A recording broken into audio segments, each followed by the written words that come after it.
everyone, welcome back to another Barkeep stream. I am your host as usual, Barkeep. Sorry for the little blip there at the start of the stream. That was a little bit of goofiness going on with my programming, but there it is. Hello everybody, welcome on in. I hope you're having a wonderful night. Mine's been kind of all over the place, to be honest. A lot of different stuff going on, and it's been one hell of a month, I gotta say. And then, of course, coming on back into my office, I fucking stubbed my toes, so there's that too, right? Just goofy shit all over. So, I thought in lieu of that, I might as well play something that just kind of resonates with the general feel of how the month has been going, which is to say, absolute shit. What better way to express that than a little bit of Disco Elysium? We played a good amount of this last time.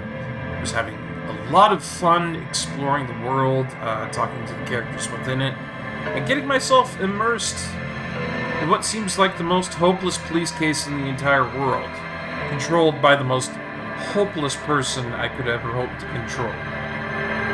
We don't even know our own name, for gosh sakes.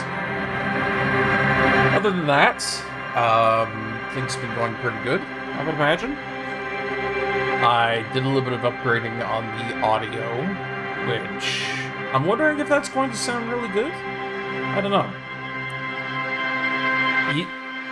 It was something I could increase up to 320 kilobytes per second, so if there is a quality change, I'd love to know, but I will probably figure that out by comparing it after I'm done the stream, as I usually do.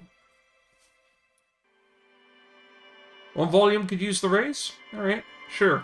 There we go. A little bit louder there. Thank you, Glayla. Other than that, I think I'm going to enjoy tonight's play of Disco Elysium very much so. Well, it's good to see you, Glayla. Good to see you coming on in. The spirit decor.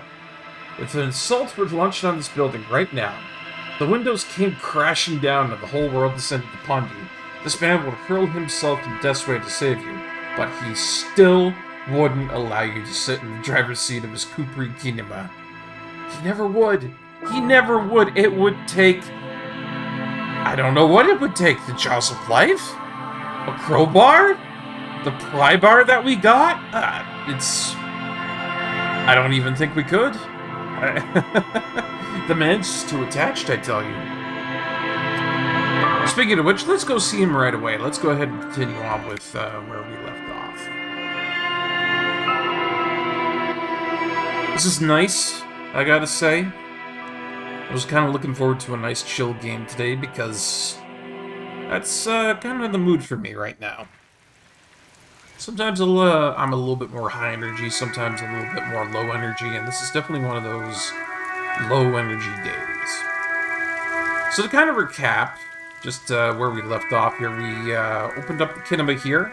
We got a whole bunch of tools in there that we can use. We got a pry bar, a couple of chain cutters, flashlight, and we spoke to a couple of people as well. I asked Kim to tell me about the case, which is basically we've got a guy hung up on a tree, which really sucks. We have to get him down and we have to figure out who did it. It seems like we haven't really made any clear-cut solutions towards that. No real revelations. We also interviewed the cafeteria manager on that. We were able to talk to a girl who quit her job because we were a complete trash fire of a dumpster human. For those who missed it, we had to talk with this lady named Sylvie, I do believe, or Sylvia, something like that. It has the name in here. That would be nice. But I don't think it does. Well, anyways, to sum it up, we talked to a girl, and she basically said, we came in, we got super-de-duper-de-duper drunk, very hopped up on drugs, trashed the whole place, broke a stuffed bird, and then we had some sort of crazy project going on in our room where we were threatening people. We obliterated the shit out of a very beautiful looking tape recorder. We clogged the toilet with our own police records, and that got thrown out. We should maybe find those. And, the rest of it was just a whole bunch of screaming, sadness, and eventually amnesia. And it was so bad that it made the lady who was on the phone that we were calling about the crime just up and quit. And for a place like this, for a place like the Whirlingham Rags and Rubbish Hall, that's got to be pretty bad. That's got to be real bad. We also tried to inspect that terrible, terrible body, but it turns out I couldn't stomach it. And so I've gotten myself an ampoule of ammonia here to possibly try and inspect that horrible body and do our job. And I'm hoping that goes well, because if we can't inspect the body, then we're in a bit of a pickle. What do we got here? Some great tectonic force has cracked the pavement like an eggshell. It really has. Split out throughout the entire area here. Kind of crazy. An ancient fountain doesn't pump water anymore, and there's a tree in it. Huh.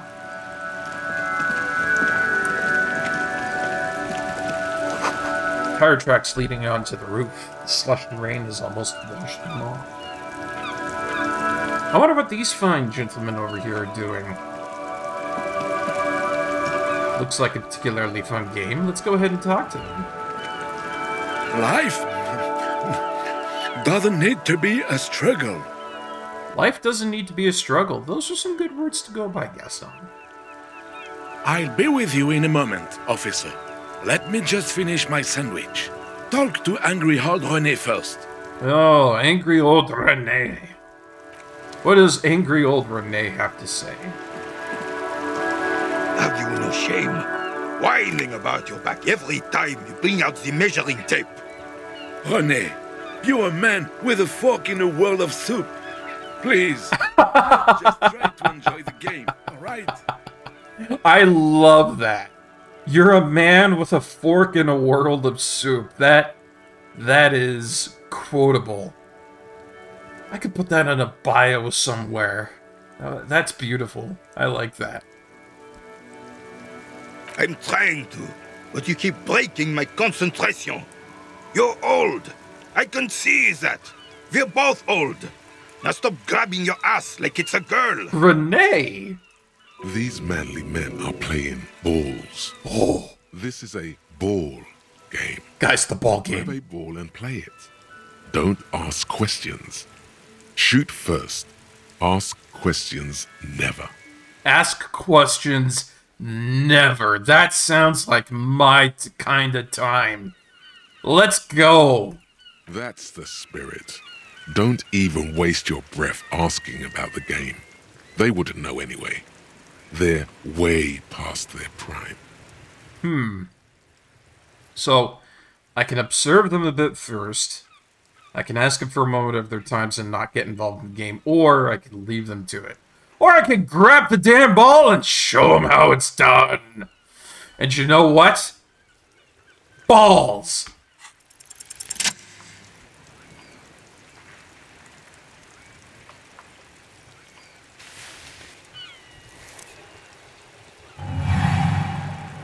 You are immediately surprised by the ball's lack of weight. No matter. You'll make it work. Feel the ball. The cold metal ball is surprisingly smooth against your neck. It has a pattern on it. Probably a sponsored ball. Yours would only be covered with bumps of learning and scars of victory. Victory. Already, your muscles are adjusting to the weight. The nervous system calibrating until you and the ball have merged into a single entity. The man ball is ready. Yes! Man! Ball! Take in the surroundings. A chilly breeze ruffles your hair as you stand there, feet firmly planted. All sounds, smells, even the wind, everything fades until the only thing left is the union of man and ball. Damn, Skippy. It's time for our last glance inward. Who am I? An embodiment of pure motion, a fine-tuned locomotor running at maximum efficiency. Some would still say you're a cop, but I guess we're beyond that now. The inertia can be contained no more than a bullet leaving the gun. Let go. Be the bullet.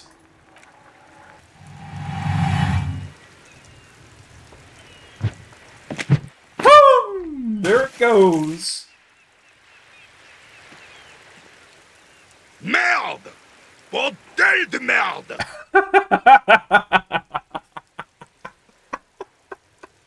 Right into the lake. What the hell is your problem? Problem? I don't understand. You vandalized our game, son. We can't play pétanque with 5 bull. P-Tank? Yes, pétanque. You ruined our pétanque game. We want our bull back. Take it easy, René. This is just a misunderstanding, isn't it, Oh, officer? man. No harm done. Layla, my friend, we have become the merger of man and ball. That was just straight up amazing. I love how much oomph they put into that scene. Yeah. Oh, that was some awful swearing. Renee is pissed. Of course there's harm done, you orange slug. You owe us a goddamn bull. You know what? Fair enough. I thought the whole thing was shot put, and I succeeded at that, but still, you know, I'll try to fix this. Alright? Good. Mistakes are forgiven when men at least try to right their wrongs. I believe you will try. Now, why did you approach us? Alright, you cranky Frenchman. What Just secrets do you have? It'll smooth things over. Oh, Old people like attention. good suggestion. Let's see. Just talk. It'll smooth things over. Well, you seem to be playing in a crater. Yes. The terrain here provides an interesting variety to a familiar game. Okay. I do. Fire from heavy artillery. Oh, shit. Why what? Why was heavy artillery used? Because that's what happens when communists hijack your country, execute your supreme leadership, and turn your capital into a slaughterhouse. You use heavy ordnance to clean up your home. So, they weren't wrong about that at the beginning of the game. When they said war-torn area, when they said Revachol was looking like a piece of shit. Okay, there definitely was a war here. It's a bunch of occasions to do physical activities in this part, if you do them all or enough. Physical instrument goes, "You're getting exercise! You're getting fit! Time to get fit!" Beautiful. Sounds like a communist revolution. It kind of does. Commies, communists, socialists, anarchists, call them what you like.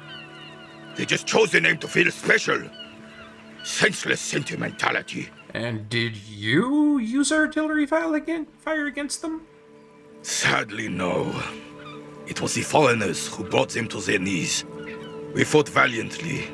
Too valiantly. So valiantly we got licked. Ooh. There's nothing worse than an old soldier down on his luck because he didn't win the war. That's pain right there. France had a problem with communists around the times of early World War II.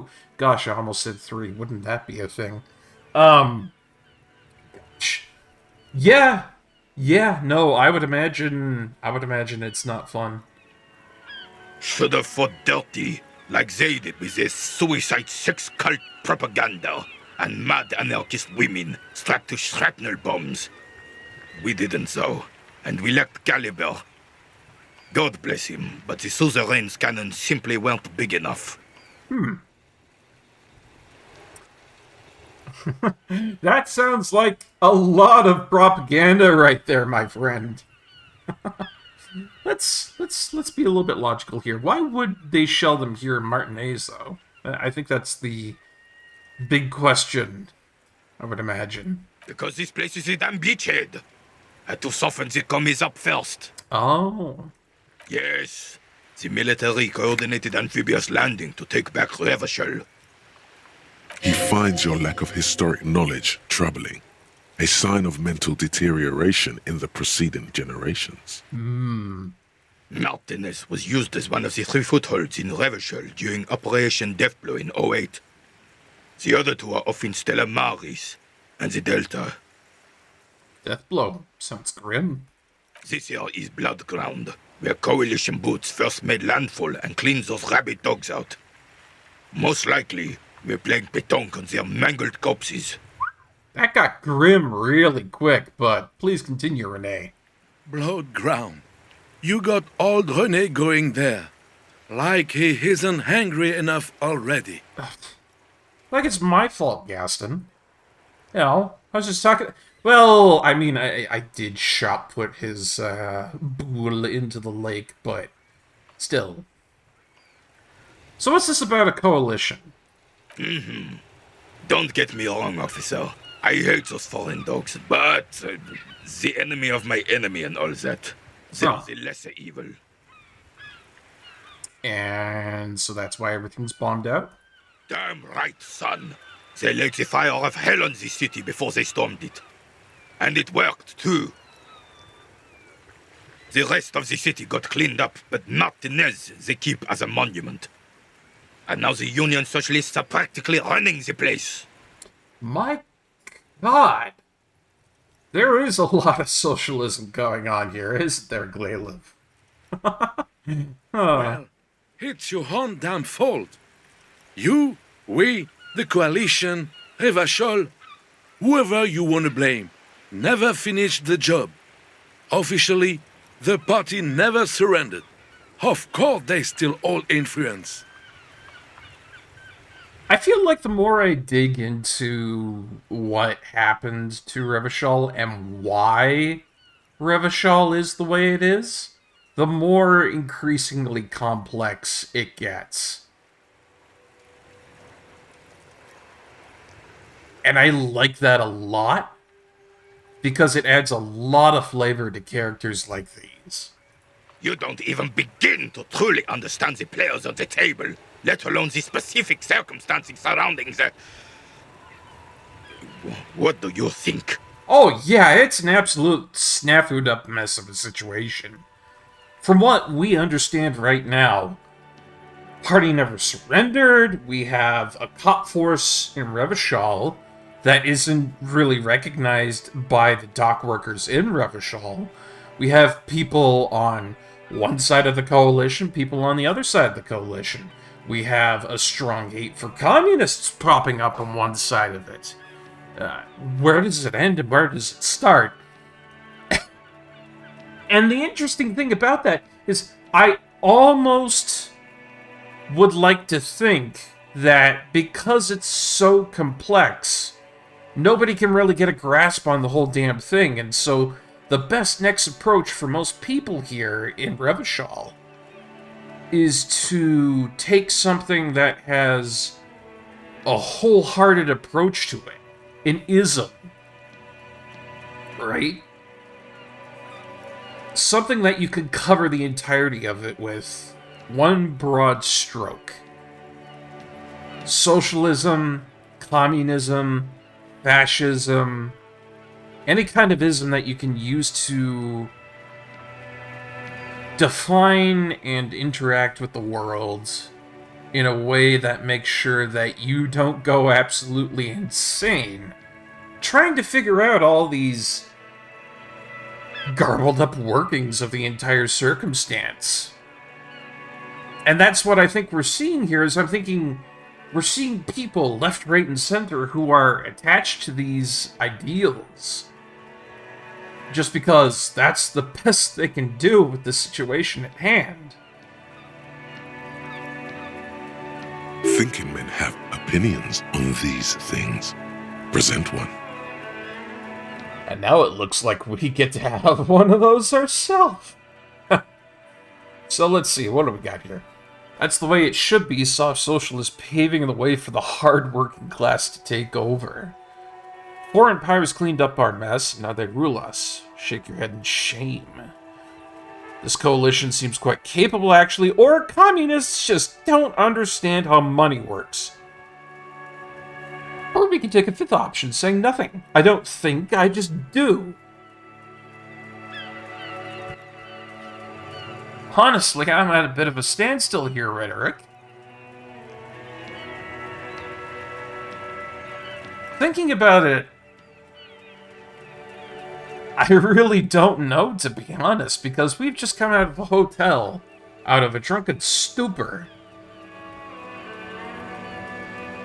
It was nuts, to be honest, and we don't really have our bearings about us just yet, but from what I know so far, it sounds like number 2 is sensible enough? I mean, that is exactly what happened. We had a foreign power come in and help us out. And now it kind of sucks, but at least we have some sense of stability here in Revachol. We're gonna go with that. I'm sorry it had to be them. After 8 years of fighting those hyenas, boiling cats for food and drinking piss in the mountains. Good God, Renee, just tone it down. I would have preferred if the Right Honorable King Guillaume returned to Revachol, or even if that damn clan Frisel had risen from the grave and led us. Sadly, that was not the case. Interesting new names being brought up here. King Guillaume and Frisel. This royal failure weighs heavily on him. Good point, Empathy. Instead, all that is just, holy, and beautiful in the world was wiped away, and now it's neon signs with toothpaste ads everywhere. Foreign influence peddling garbage and stupid music on the radio. That's amazing. Again, I'm really liking how Renee seems to have combined a whole bunch of war propaganda in with being an old man grumping about the modern world.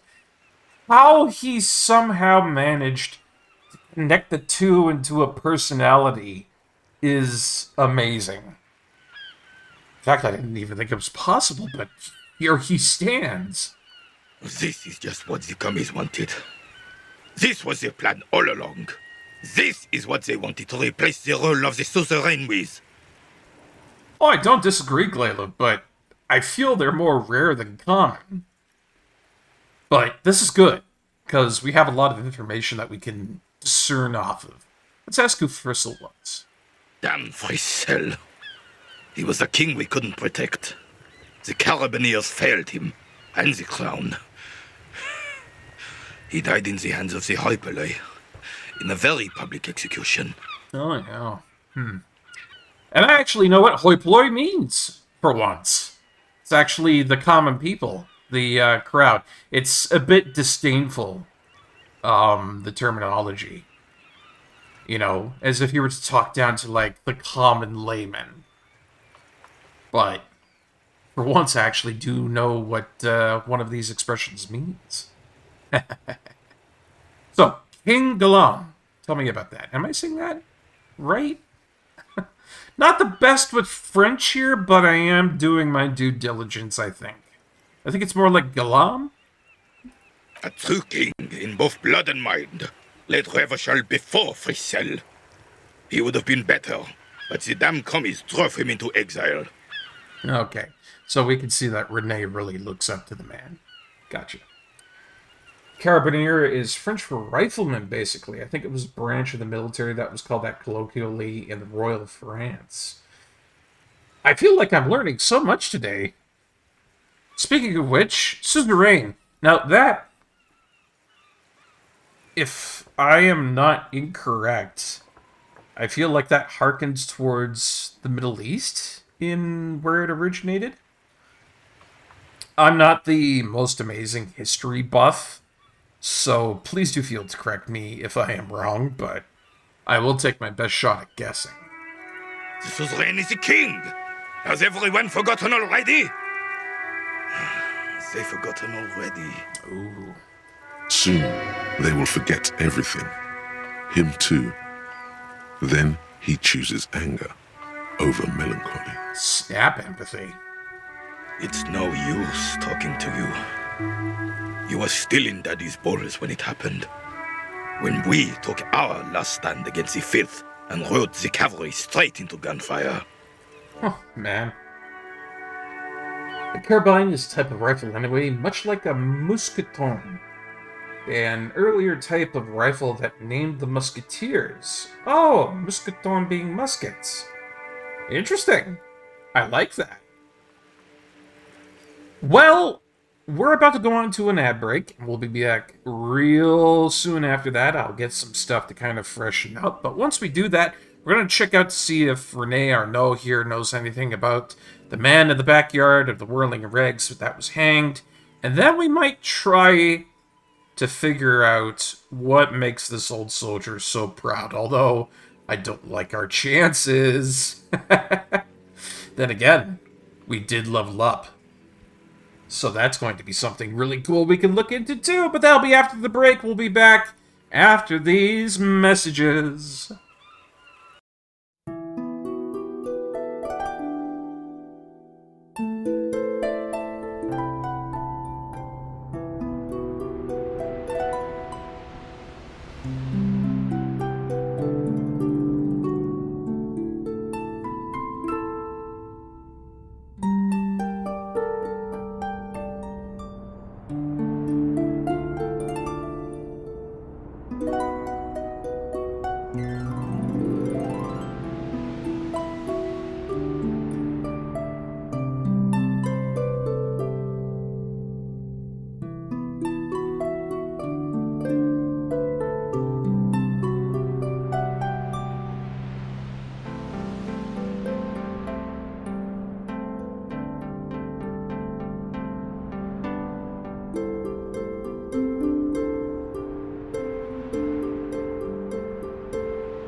And we're back, everybody. Thank you so much for waiting. Let's get back into some more Disco Elysium and catch up with chat really quickly here. Let's see. Sounds like roughly just past World War I, like if Germany had a communist revolution. Ooh, pardon me. And then the coalition France and the UK and the US and so on came in, wrecked the place, get rid of them, and now are refusing to fully get out or let their Kaiser return, except that's in France that happened. That might be just the most astute way of putting it, I would imagine. It sounds exactly what's happening here in Revachol right now. Except, yeah, it's in France, we have a suzerain in here, and the suzerain refuses to go. Or, no, wait, I've got that mixed up. My bad. It's the suzerain that should be rightfully ruling, but it is the coalition that refuses to go. God, we were right when we said this whole thing was a mess, I tell you. Anyways, before we carry on, we just got our first level up, guys. Hello! Awesome, awesome. So, for leveling up, we got ourselves 1 skill point here, which is frickin' fantastic. I love having these. And what it allows us to do is it allows us to level up as far as we have these dots in here, any one of our skills. So say, for example, if I wanted, like, a higher spirit decor, I could level it up by that, put it into 7. And I would really know cop stuff. But say, for example, I wanted to level up something like endurance, or pain threshold, or maybe even savoir-faire. It would only allow me to level it up as far as my skill points here would go. So I would be able to only put, like, 2 points into it, and that would be it. I'd raise endurance so you'd have a little bit more health. That would probably be a good idea. Take the blows, don't let the world kill you. I will go with that suggestion. So, asking Renee... I'm going to see first if he knows anything about the man hanged in the back of the whirling of rags. Unfortunately, I don't. Unlike most of the locals, I have no qualms about assisting law enforcement. But this affair has passed me by completely. Oh, so he knows nothing. That's unfortunate, because he seems like he would be the most willing to assist me. In Martinez, the union is the law. So can you really blame them? But you don't have a problem with the cops, do you? Cop is a pejorative term. I don't have a problem with policemen. On the contrary, I admire the effort to bring order to our streets. Once more for the chat. Once more for the chat and back. If I knew, I would not be afraid to tell you. I simply don't. I'm an old man, not a coward. The daily business of the riffraff no longer concerns me. This is a man with a lot of past, but little present, and almost no future. I don't know what it is, but the entire conversation with this guy, Inland Empire, empathy, suggestion, everybody here has been incredibly grim about talking with Renee Arnaud. It's just grim. And oftentimes unions were associated with communists. Oh! That is a stellar point that you bring up, Glailev. That is a seriously awesome point that you bring up. And that is absolutely true. And I want to press upon this point for like just a second and babble on about it because I was watching Defunct Land, of all things, about 2 days ago. For those who don't know, Defunct Land is a series that details failed rides, failed experiences, the failures of Disney. There's a lot of that in there. And one of the ones that I was watching was about one of the randiest, rowdiest parties that Walt Disney, not to his fault, ever threw.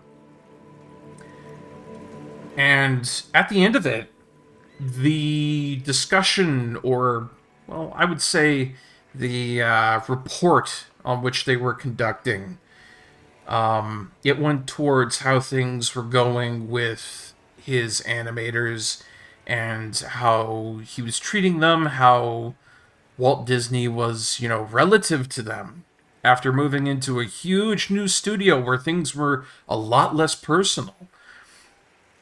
And the way Walt Disney used to run things was that he would pay what he thought people were worth. So, if you had a really, really good animator in there, they would get a lot of good pay because it was worth that. But, he moves into that new studio, his staff doubles, almost triples in number, and that pay scale doesn't work so good anymore. People are getting upset, and there's a huge push for unionization during those years. And the party itself, there was no mention of bonuses going to be paid out, which was what led to the entire rowdiness of the party and the entire thing imploding into a drunken, ridiculous stupor. But at the same time, Disney was already paying out those bonuses, like he just hadn't said it at the speech. So there was always kind of a feeling of like, well, why didn't he talk about that? Are we not getting bonuses? Uh-oh, kind of feeling going on. And then, as he moved to the new studio, and the pay scale that he had at the time wasn't working out for people, that kind of feeling compacted and compounded amongst people, and Disney, in his infinite wisdom, decided to hold a meeting and to tell the people to maybe not form a union. And in one of his most infamous blunders, he said, I believe it's along the lines of, if you want something to be done, go out and do it. And to Walt Disney, we can hypothesize that that kind of meant, if you want better pay, well then work for it, work hard. Well, this kind of had the opposite effect. Well, I wouldn't say kind of. It really had the opposite effect, because literally what he just kind of said to everybody there was, if you want things to change, go out and do it. Well, join the union. A lot of people there were already getting pressured by the union to join them, so guess what happened? And then there was a whole debacle about that, where there were back and forths between the strikers and the union and Walt Disney himself. And apparently it was recorded on one such occasion that he got out of his car and was spouting, a whole bunch of stuff about communists and whatnot to the ringleader of the whole union, who was getting it really riled up and really into the works. And there was a particular man who was high up on the payroll of Disney. I don't remember his name at the moment, but it was confirmed that he was kind of giving information to Disney's ear, kind of whispering into one of the ear there. It's like, well, these guys, they're trying to take all this money and not really do the work. This is all synonymous with communists and whatnot. Kind of by the end of it, unions were synonymous with communism. The man who had led the union that was trying to get better wages and better working conditions against, Disney, was actually brought in for communism, from what I hear. There was a weapon planted on him. And so, from what I remember with the whole debacle with the Union of Animators and Walt Disney, there was a lot of communism involved with that. Or, well, not exactly communism itself, but the idea of communism and the fear of communism brought into it. So, it's one of those things I wanted to babble on about, because it was 100% relative when you said that unions were oftentimes associated to communists. That was absolutely true, and Walt Disney and the animators he had, who formed into a union, that was expressly a huge thing that went on there. And from what I remember, the only reason that it ever stopped was because the banks decided to step in and say, well, if you don't get something done, we're going to pull our funding. And, you know, that sort of thing being one of the biggest backers of Walt Disney's stuff. That kind of made him, you know, raise his eyes a little and go, oh, whoa, shit. Maybe I need to talk some things out. And in fact, the government had to get involved by the end of it because it got very violent. Anyways, that's enough about that little rant I wanted to go on right there, but I think it's very interesting, and if you ever want to learn more about that, Defunct Land, it's on YouTube. You should take a look because it has a lot of really good stuff on it. Anyways, let's get back to playing the game here, and let's cross our fingers and maybe try to go for a very low % chance of trying to ask this man what makes him so proud. Yeah, it doesn't help us that we threw the bowl in the sea, but at least this is a white check. You may retry it. It's very important to differentiate between white and red checks because, you know, there's a little bit of leeway on the white checks, red checks not so much. All you observe is a veteran refusing to let go of the past and his old uniform. Yeah. Yeah, nope. That was a tough one, and we only got 2s. Wasn't good. This is the uniform of the Royal Carabiniers in service of Fischel I, Guillaume le Lion, and the valiant King Philip V before him. Oh. Don't you mean Fristel the Fan? You do not speak his name, Craven, although he was a clown. But he was our clown, ours to ridicule and to mourn. Whew, just so proud. All that pride. There's something you missed. You will get to it. Don't worry. Oh, thank you, Composure. I'm always happy to have you there to back me up. Well, let's get a move on, shall we? As much as I love to stand around and talk to dawdling old men throwing balls, this coin-operated viewer has been banged up, inoperable. Huh. What do we got here?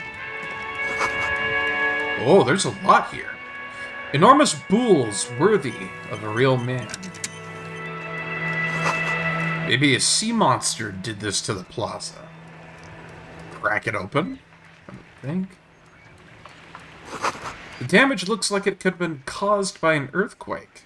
I like that. Empathy says it's a sea monster. Logic says it's an earthquake.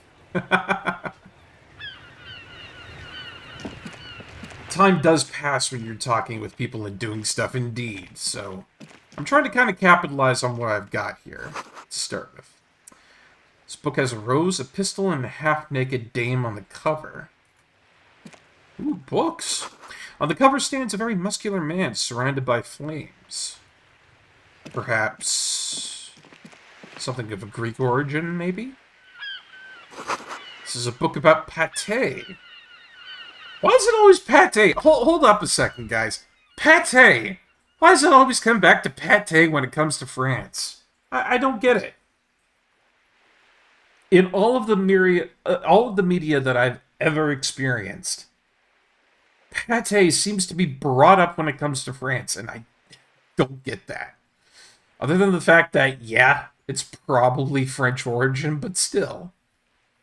France has so many other things in culinary aspects. Why would it always come back to pâté of all things? It's confusing to me. This book, you don't really understand what it is about, nor does it seem important. A book about Boyadero culture. Promotes freedom and roaming upstream. Whatever the heck that means.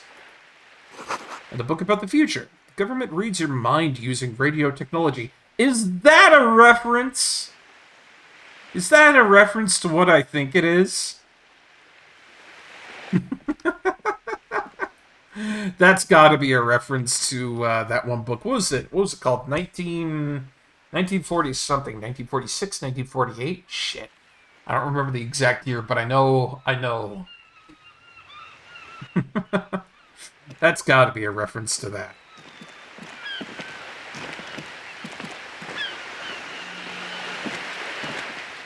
do we got here?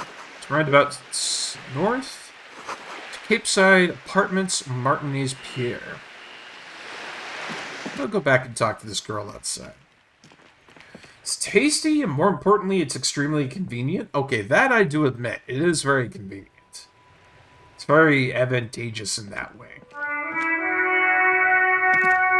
Hello, sir. Step right in. The store is open. Oh, hello? Are you interested in a new and exciting book? Let's learn what kind of store this is. It's a bookstore, sir. We sell books, postcards, and some board games. It's called Crime, Romance, and Biographies of Famous People. Oh, that's quite the book.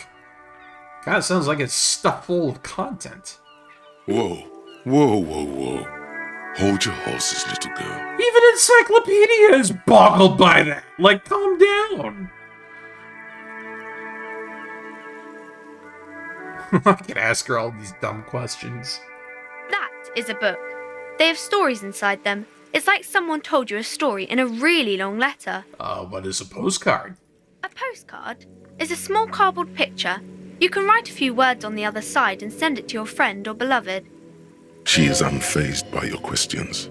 She would consider it impolite to point out any perceived weirdness. What a nice young lady. Somebody raised her right. Board games are like little games on a table, made to pass the time. There are several different ones, but sailors here mostly buy cards. Just so polite, and, you know, me being Canadian, I respect that, you know? I respect it. My pleasure. Anything else you'd like to know? Yeah, let's ask some questions. We are a cop after all. Okay, sir. I'll try to answer any questions you have. I hope they're about books. My name is Annette, sir. My mum, her name is Plaisance. She owns the store. She's inside minding the register or organising the stock. Oh? Feel free to step in and browse our wares. And you're standing out here in the cold because why? She doesn't even have any gloves on or anything. Her hands must be cold. I'm signalling that the store is open. Otherwise, people might not know. They'd miss out on the crime, romance, and biographies of famous people. I still feel bad. A sudden gush of wind turns the pages of the books on the counters. She covers her face, smiling. But she's cold. Kind of you to offer, sir. What could you do to help her anyway? Maybe I should talk with her mother. Oh, no, sir. I'm happy to help Mum by luring in customers. Besides, I have some hot juice in my vacuum bottle to keep warm.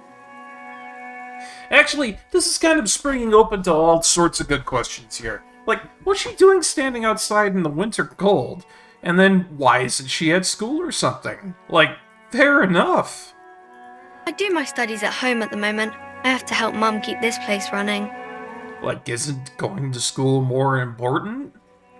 Mum says it's necessary to do both because it builds character. Mum says a proper worker is dutiful. That's how you get ahead in life. You succeed. I disagree entirely. I've built a lot of character over my life, and I'll tell you, as much as people like to say it, it does not bring you places for the most part. Mum says it's peachy. She was a little afraid at first. There's talk about this house being cursed. Oh, okay. Both eyebrows up? Behind her, the window has been boarded up. You sense the boards creaking, twisting for a second, and some kind of doubt in her tense shoulders. Great. God, you know, the last episode we did here, the last stream that we did, I had to talk to some old creepy recording of a ghost lady, and, you know, I take 2 steps over to the left. Cursed shop. What the hell is wrong with this city? Cursed in the way that makes them say that no business has ever really thrived here, sir. That they all go... Exactly. But we've been doing fine so far. This sounds pretty serious, to be honest. If it's anything like the last spooky shenanigan I had to go through, I think I'll take a look into it. We can go into the bookstore and ask about the case, but I don't see much more to look into here. Yes, please do look at our wares inside. The postcards and board games you asked about are also there, sir. Fair enough, Kim. I will listen to you. Maybe I can tell you about some of our books instead. Okay, well, it looks like we're going into the shop named Crime, Romance, and Biographies of Famous People. If not to get the poor, schoolless girl out of the cold, more so to perhaps inspect this curse. I do feel like this is a bit of a sidetrack from trying to get the body down, but no, we have time, I think. Well, hello there. Welcome to Crime, Romance, and Biographies of Famous People. My name is Plaisance. Oh. Could just tell this is going to be one hell of a conversation. Be welcome, and please take responsibility for the energy you bring into this space. Ah, yeah. Okay. A golden pendant hangs around the woman's neck, in the shape of what looks like a tiny fish head trapped in amber. Well. yeah, Glayla. It's just the more that goes on, it's just, I'm feeling like a prune with how shriveled up I'm getting. It's just like, ugh. Oh boy. But I guess maybe I should play along for now? Oh yes, helps to have an anchor in these times. Huh. Alright, so before we go on, you seem to be well off enough. Can you give me some money? I feel there won't be an opportune moment to ask later. Maybe a cop shouldn't be doing that? Let's just ask her if she's the owner. I am the proudest owner of our little shop of culture. She has fine-tuned her Oh, voice to shit! find the most welcoming She's the approach doorbell to lady. attracting new customers. It doesn't work. I do need money badly, but I don't know. I get the feeling, I get this weird ominous feeling that if I start asking for a whole bunch of money, it's not going to turn out well. I will see what I can do to get more money, because we do have to pay Gart a whole bunch of money in repairs, but, you know. So, about your daughter. Annette, yes, my daughter. I hope she wasn't slacking off again with her nose in science fiction. Tell me, was she at her post doing her job like a proper girl? Holy tiger, Mom! God! I mean, yeah, but... Wonderful. Did you talk to her? Yeah, I talked to her indeed. Great. On a scale of 1 to 10, how compelled were you to buy books after talking with her? Her opinion of her daughter depends on how well she lured you into the store.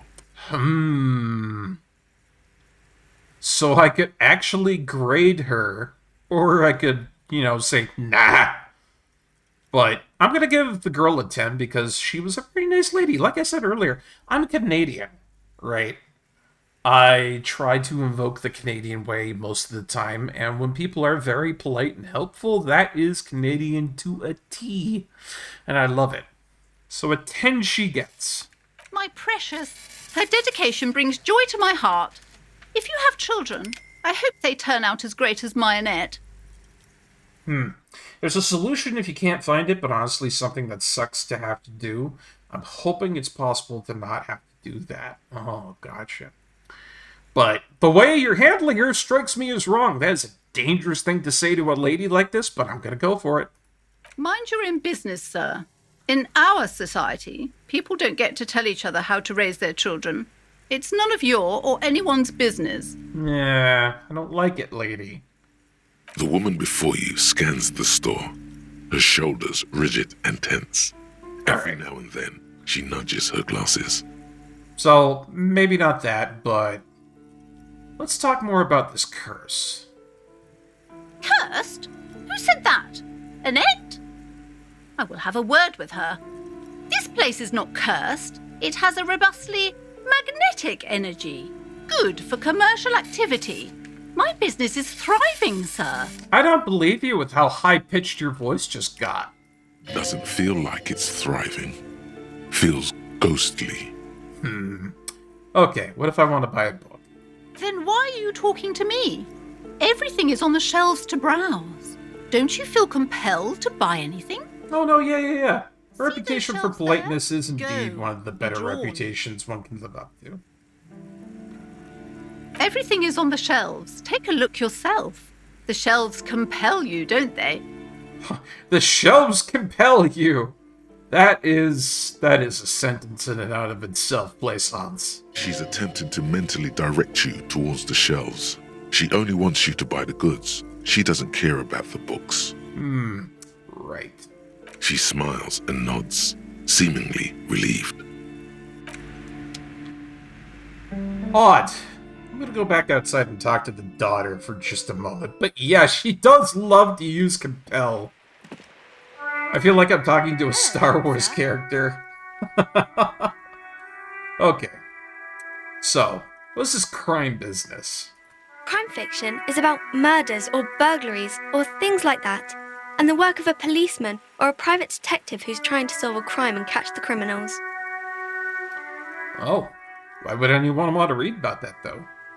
It's exciting to people, I guess. They get to imagine dangerous things, and it's kind of like a puzzle, where you can guess who the criminal is, or how the good guys are going to catch him. Ah, well, I'm a policeman. You don't look much like a policeman. Oh. What does one look like? Didn't mean to offend, sir. Sorry, sir. It's just that you don't look like Dick Mullen. Huh. I've got a lot of responses for this one. I'll never be as good as him. It's not your body that's important. It's your head. Actually, I like number 1 a lot. I used to be exactly like that Mullen guy. Then I decided to live a little. Wah, wah. What's that mean? Cut loose, raise hell, blow off steam. In more ways than one. And everything's better now, sir? I don't know. Why is that? You'll understand when you're older. Oh, okay. I shouldn't have said that thing about Dick Mullen. Oh, man, but still, look at the guy. I'll never be as good as Dick Mullen. Don't say that. He's not even real. You're real. Oh, man. That's right, a real failure. Cheer up, sir. No need to compare yourself to a fictional character. Wow, she healed my morale. Amazing. Thank you, Annette. Maybe you can show me some real deductive police work, sir.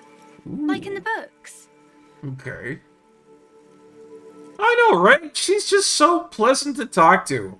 I hate her mom, but her, definitely a good offspring.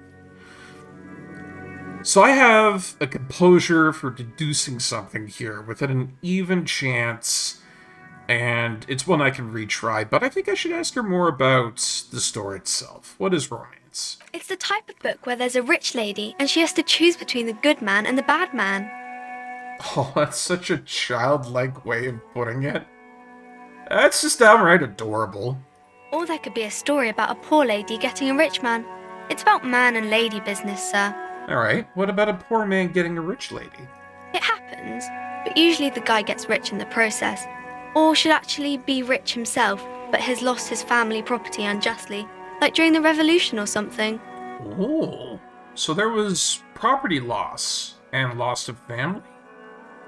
Those are unhappy books for most of the pages. People sad about what they have lost, but then it all turns out just fine in the end. Okay, but what about when everybody is poor? You got books like Christmas Carol? I actually love A Christmas Carol. That's one of my favorite movies. I watch it every year on Christmas. It's a fun little fact about Barkeep. That's really not a proper romance story. That's more like everyday life. Yeah, poor people are boring. Oh, man, you could just hear the gun cock and me shooting myself in the foot if I were to actually say that. Hey, I think I'm gonna go with choice number 1 there. Not in romance books, sir. These are about nice and pretty people, and everyone is happy in the end. Oh my God. Oh. Alright, that's enough romance for me. I think this is getting dangerously a little too close to home. Maybe some about other books? Yeah, sure. Talk about the famous people. Alright? Oh, kings and queens and generals of old, or artists and writers, or musicians, those kinds of people. There's usually something extraordinary about them. This kid's gonna grow up to be a really cool librarian or something. I just know it. I think that's why people read them, to find the secrets of their fame. Seems like most people who read those books fail to get more famous from reading them. Reading those doesn't make the readers more famous. I could say that. That'd be kind of mean to the girl. Like, she's so passionate about it. I wouldn't want to be a dick. I'm gonna say no to being a dick here. Alright. So, even percent chance here. We saw that she's cold and that she's afraid of the curse. So let's see if we can deduce something for the girl. That's our composure, is it? It's just something I really want to check real quick. No. Okay, fingers crossed. You failed to deduce anything substantial. Damn. She waits intently. I am a detective. I deduce that you are a girl. Come on, anyone would notice that. It's a good try, wasn't it? So, I guess that's that then. See, I was thinking about it here, because some of our stuff gives us negatives to things, and some of our stuff gives us positives. And it turns out that the shoes that we have here is a +1 to composure, but it just wasn't enough. I'll have to come back and try that again sometime. Let's go back in. I have a little bit of browsing to do. Gift books and molten candy. That's kind of like an Indigo. We have a shop here called Indigo. That's generally our bookstore, and most of it kind of seems like this. But they do sell some weird stuff here and there, like knickknacks, candies, that sort of thing. It's not the usual standard fare, but it is kind of like more of a trendy, popular shop. Ooh, what do we got here? These shelves are overburdened with books from the same series. You see the name Dick Mullen over and over. Oh, that detective guy. Neat. Bookstores tend to have weird bits, too, once they get beyond a certain size. Oh, yeah, that makes sense, because the one that we have in our town is massive. And it's not like they originally were massive. Sorry, fascist magic. That's funny. I need to hold up for a second there, because what would fascist magic even be?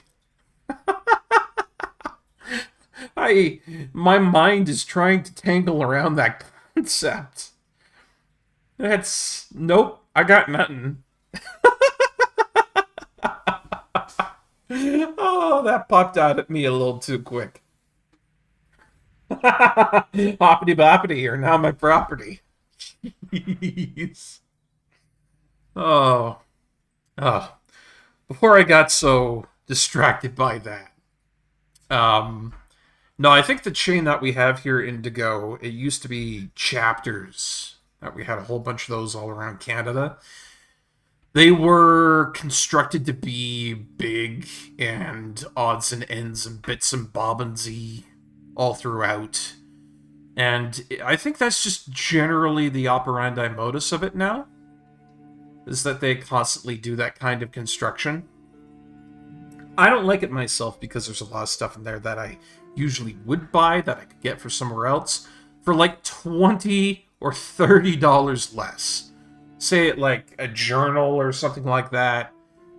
A lot of that odds and ends stuff there is extremely expensive, and there's no good reason for it other than it's in a bookshop. You know? Once you've grabbed the big sellers, it starts to get hard to pick out books to add to inventory, yeah. They do tend to branch out like that, and then... Well, at what point do you still call it a bookshop if it's branched out like that completely? Oh, just a discarded book right on the floor. This bookstore is not strictly about crime, romance, and biographies of famous people. There's also a wide range of paranatural literature. You know, it'd be nice to look at all this stuff, but at the end of the day, I've only got like 40 cents worth of real, so I don't think I'm really in the market to be buying things right now, to be honest. What I'm really interested about is this curtain right over here. You see a set of tattered curtains blocking the way to another room. Oh, yeah. A trinket dangles from the curtains. Oh, there's a trinket on it. Okay. Excuse me, officer. The back room is strictly for employees only. I'm a cop. I'm a cop. What's behind the curtains, lady? What might you be hiding? Nothing. Now, please go back to browsing the books. Don't you feel compelled to look at the books? The books are all you care about. Oh my god, there she goes on with compelled. My cop instincts tell me that this is stupid. She speaks almost as if she's trying to put a spell on you, urging you to buy more books. Like a Jedi conceptualization? Am I not wrong? Oddly enough, the more she tries to draw you away from the curtains, the more alluring they become. Just outright so, Glaive. Buy the books. You want to buy the books. Not working plaisance. You see some kind of charm, an irregular polyhedron assembled from bones, sticks, and straw.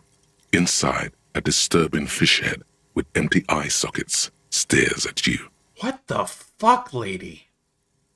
This is a traditional Seminese ward. Oh. Meant to provide protection against ill luck, bad dreams, curses, and other supernatural scourges. Thank you, Encyclopedia, and, well, I think we should really know what the Seminese are, so... Inhabitants of Ile de Fantôme, the Seminine Islands down south.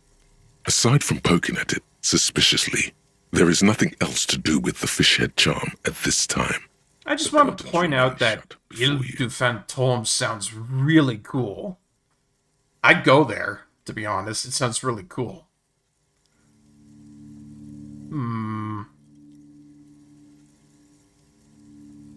Alright, lady. Why are you trying to get me to not again, pull esteemed open the officer, curtains? and welcome to crime, romance, and biographies of famous people. Oh, Ghost Isle, or Ghost's Isle.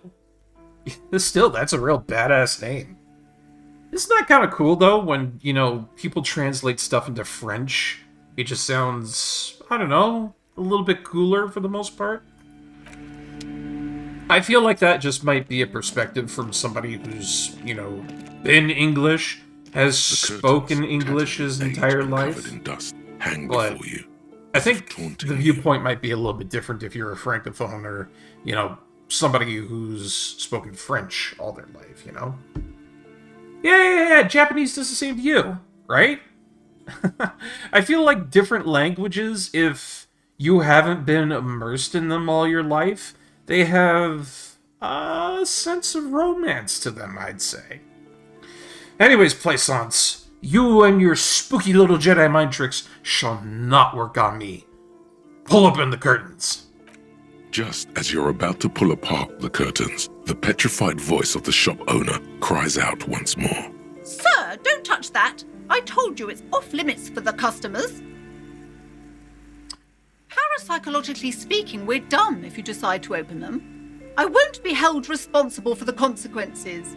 It's too dangerous. Parapsychologically.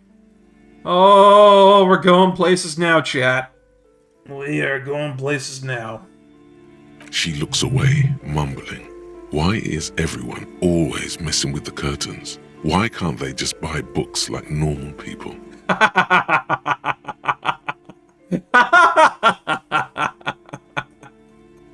You really thought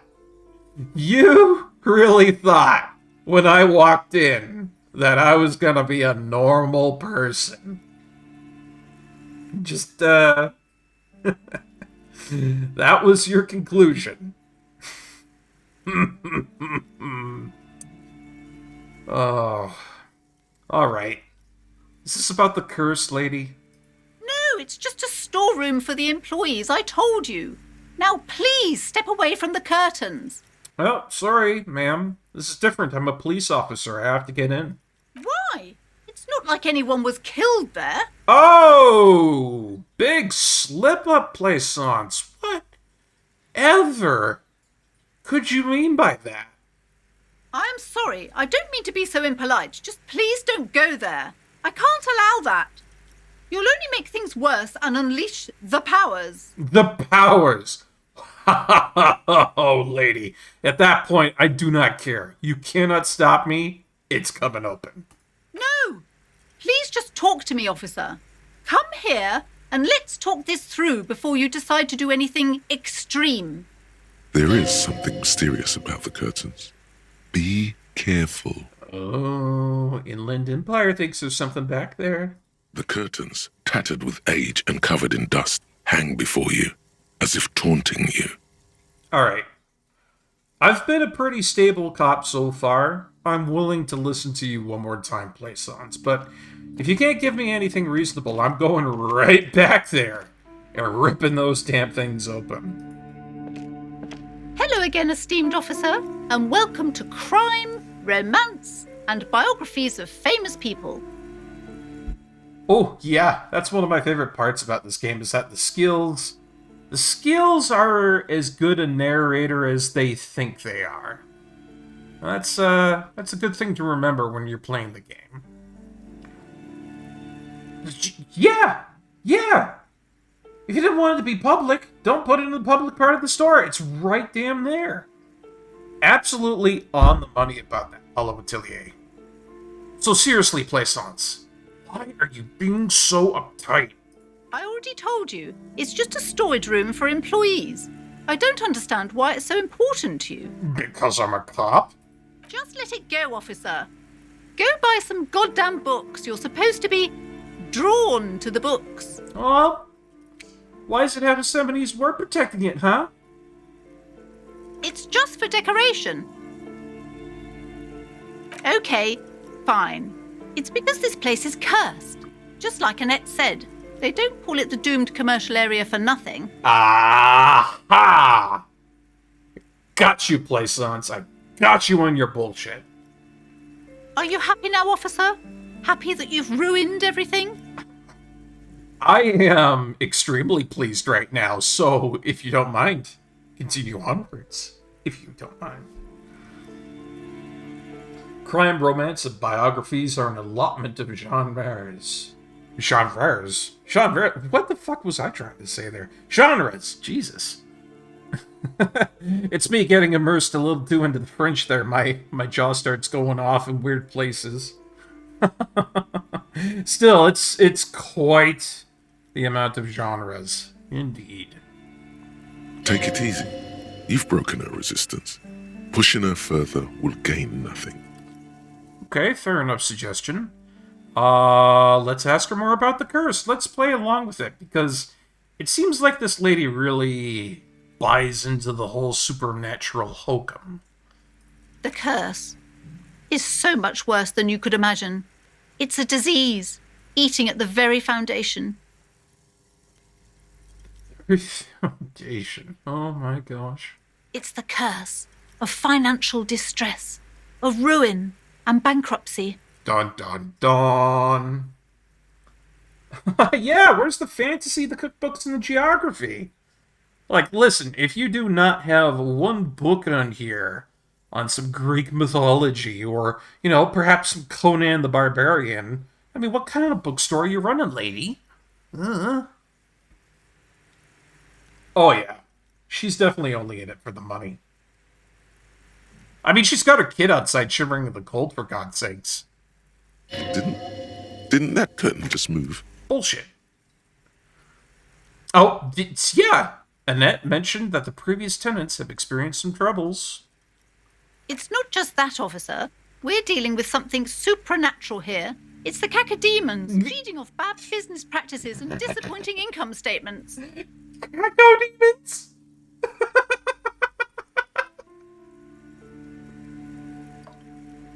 Oh boy.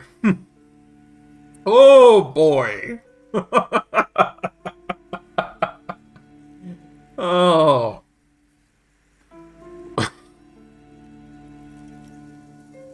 The fact that she would say something like that.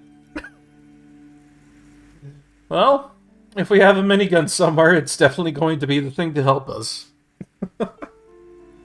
Oh. There's something wrong with this building, I can tell you.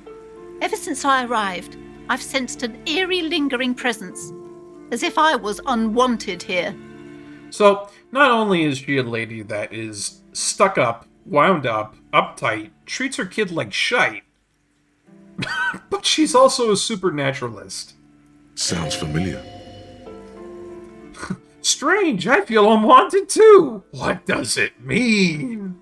Truly so? Perhaps the dark energies are leeching off you. You shouldn't stay in the store too long. It may be dangerous. Ah.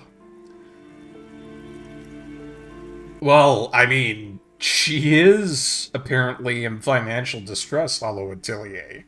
So, I mean, there's your irony right there, served up on a silver platter. She thinks it's a curse. She thinks it's a goddamn curse. That's putting her into financial ruin, not doubling down on all the things that she thinks will make her money. Oh, man. Just a bundle of craziness. Well, alright. Would you like me to take the case? I could investigate and see if the curse is real. Most certainly not. I don't want anyone who's not familiar with the psychic arts to get involved in this mess. Stay away. Leave the spirits be, so they can return to their slumber. Oh, yeah, Kim has been here the entire time. I think Kim has probably just tuned himself out, just completely. Like, I don't know, he reached up, there was a little dial on the back of his head, and it went... He's not there anymore. Psychic arts? Sounds right down our alley. Oh. Gave smart-ass parenting advice. That's a -1. But I got a +1 because I'm a master of the psychic arts. I can shoot laser beams out of my fingertips. So this is another white check, and we may retry it, but I wonder if maybe if I ask her a few more questions about the curse, if that might help us out. Okay, but please, only a few questions. You wouldn't want to disturb the spirits. So why didn't she tell us right away? It's not good to talk about the curse, not in detail. The negativism, it's dangerous. Talking about the void wraiths angers them. Void wraiths! God, the words she comes up with. You think she'd be running a D&D campaign. Wow. Void raves. You have new words. I know! Has she sought help from anyone before? Yes, I've contacted numerous parapsychologists and even a pair of Simonese mediators. They provided me with the wards. Oh, so that's who got her the trinkets. The wards help to keep the doom at bay and protect us against the darkness that lies further in the building. Even though now I fear, it's not enough. And the pendant that she's wearing, that's part of that too? Oh, this? No, it's a special Himian amulet, blessed by desert pygmy shamans, with a spell of compulsion. It's to compel people to buy books. Oh my god, that's why she was trying to do Jedi mind tricks on us. It was just the whole thing of her going there of like, the amulet compels you to buy the books. It's the whole thing. There are numerous spells cast throughout the store. I had the books anointed with a different inducement spell, for example. It's guaranteed to boost sales 15%. Wow. So not only bad business acumen, but also spellcasting. Ah, yes. It's like the further I get into this, the more kooky crazy for Cocoa Puffs it gets.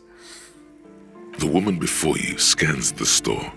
Her shoulders rigid. Con, man, love her. Every now I and would then, she imagine. nudges her glasses. So I didn't get any checks on that. Ah, well. I'm going to try to convince her to let me investigate the doomed commercial area. Time to fire up the old lie machine. Shitbags. Well, ma'am, do you know how me and my partner are known to our colleagues back at the station? No. The lieutenant looks at you, waiting to see where this is going. Oh, you're not gonna like it, Kim. You've got this. Just go with it. This is elegant. Wait, that's it? I don't want to say that. Stop being such a fussy prude. You can't convince her without lies. No, it's really stupid. The woman before you scans the store. I'm not gonna do Shoulders it. Rigid and tense. Every now and then, she nudges her glasses. If Kim looked up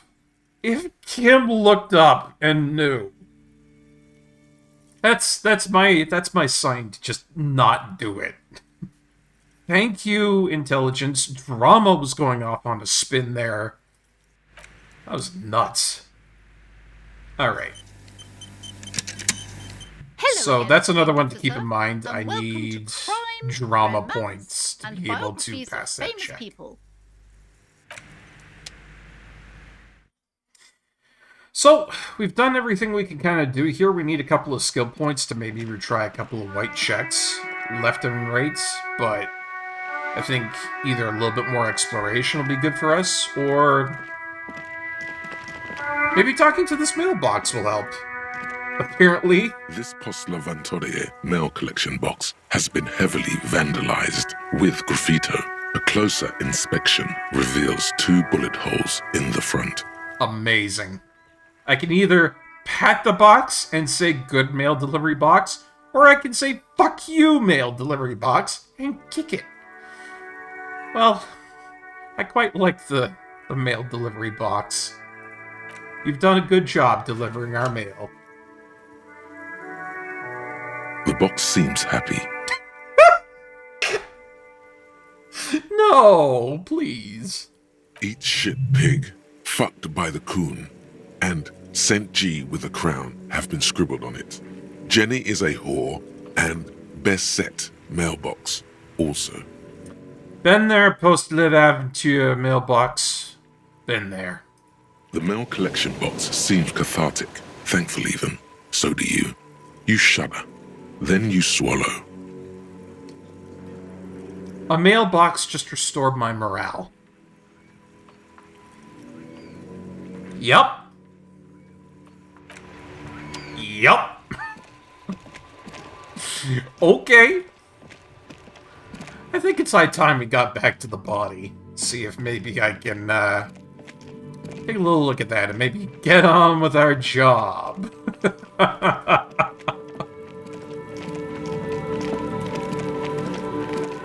Ooh, that's something I didn't see beforehand. There was some stuff in the mud here.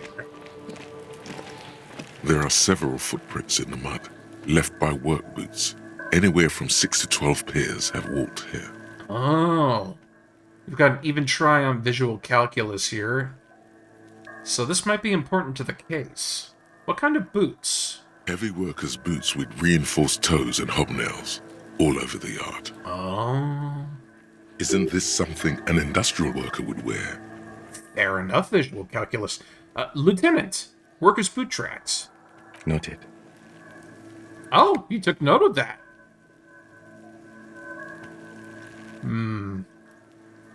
Well, let's try the white check. What do you think you are? A super detective? You're hungover. These are just dents in the mud.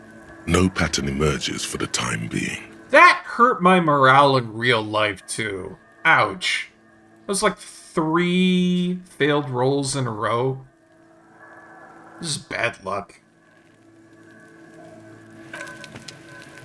What else do we have here, though? Let me take a look around. What is this? This winch mechanism has been oxidizing for some years. Might have made out of copper, then, I would imagine? Someone is trying to grow herbs in this greenhouse. That's that gardener lady out there. And ooh, there's a box here. What is this? Ooh, we've got 20 cents worth of real. And magnesium, which is a +1 for morale. Nice. We have a lot of morale. I don't think we need to take that right now, but it's nice to have that.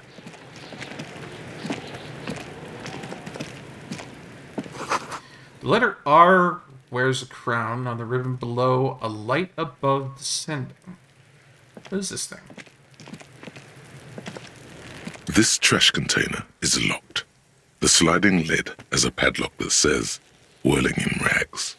There's something in there, not necessarily connected to the case, but still. Why am I looking at you, trash container? You're just a trash container. The body is downwind from here. Maybe you prefer the smell of garbage to the smell of death. Analysis, Kim? Trash, food waste from the cafeteria. They lock these containers to keep the derelicts from flocking in. Could be evidence, too. This seems like a reasonable assumption. How do we get the lock open? We could try using a pry bar, the one you took from my motor carriage, or we could ask for a key from the manager of the Whirling in Rags. He probably has one. Jam the tool under the lid and pull. Legendary. That just seems so stupid. I'll ask for the key.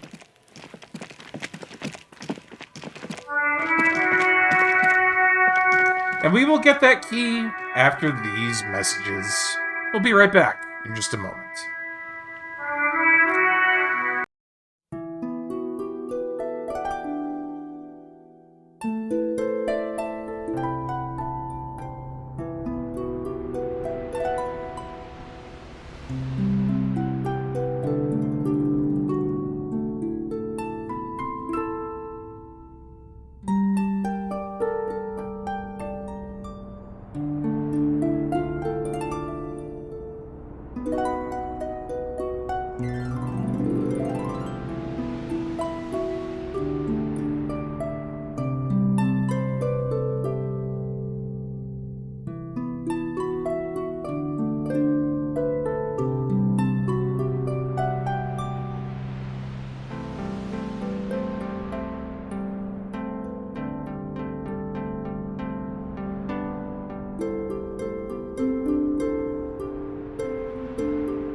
Thanks for waiting, folks. Let's get back to some more Disco Elysium.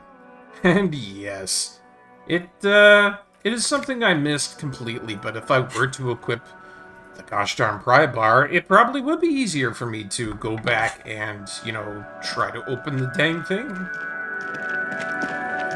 I'm gonna go over there just to reestablish that, yes, that is a thing. This is the logo of the municipality of Revachol. Huh. This trash container is locked. The sliding lid has a padlock that says, Oh, Whirling in Rags. that's interesting. I have the pry bar equipped, but it's still a legendary check. Interesting. Yeah, no, I'm gonna do the smart thing and go get the key.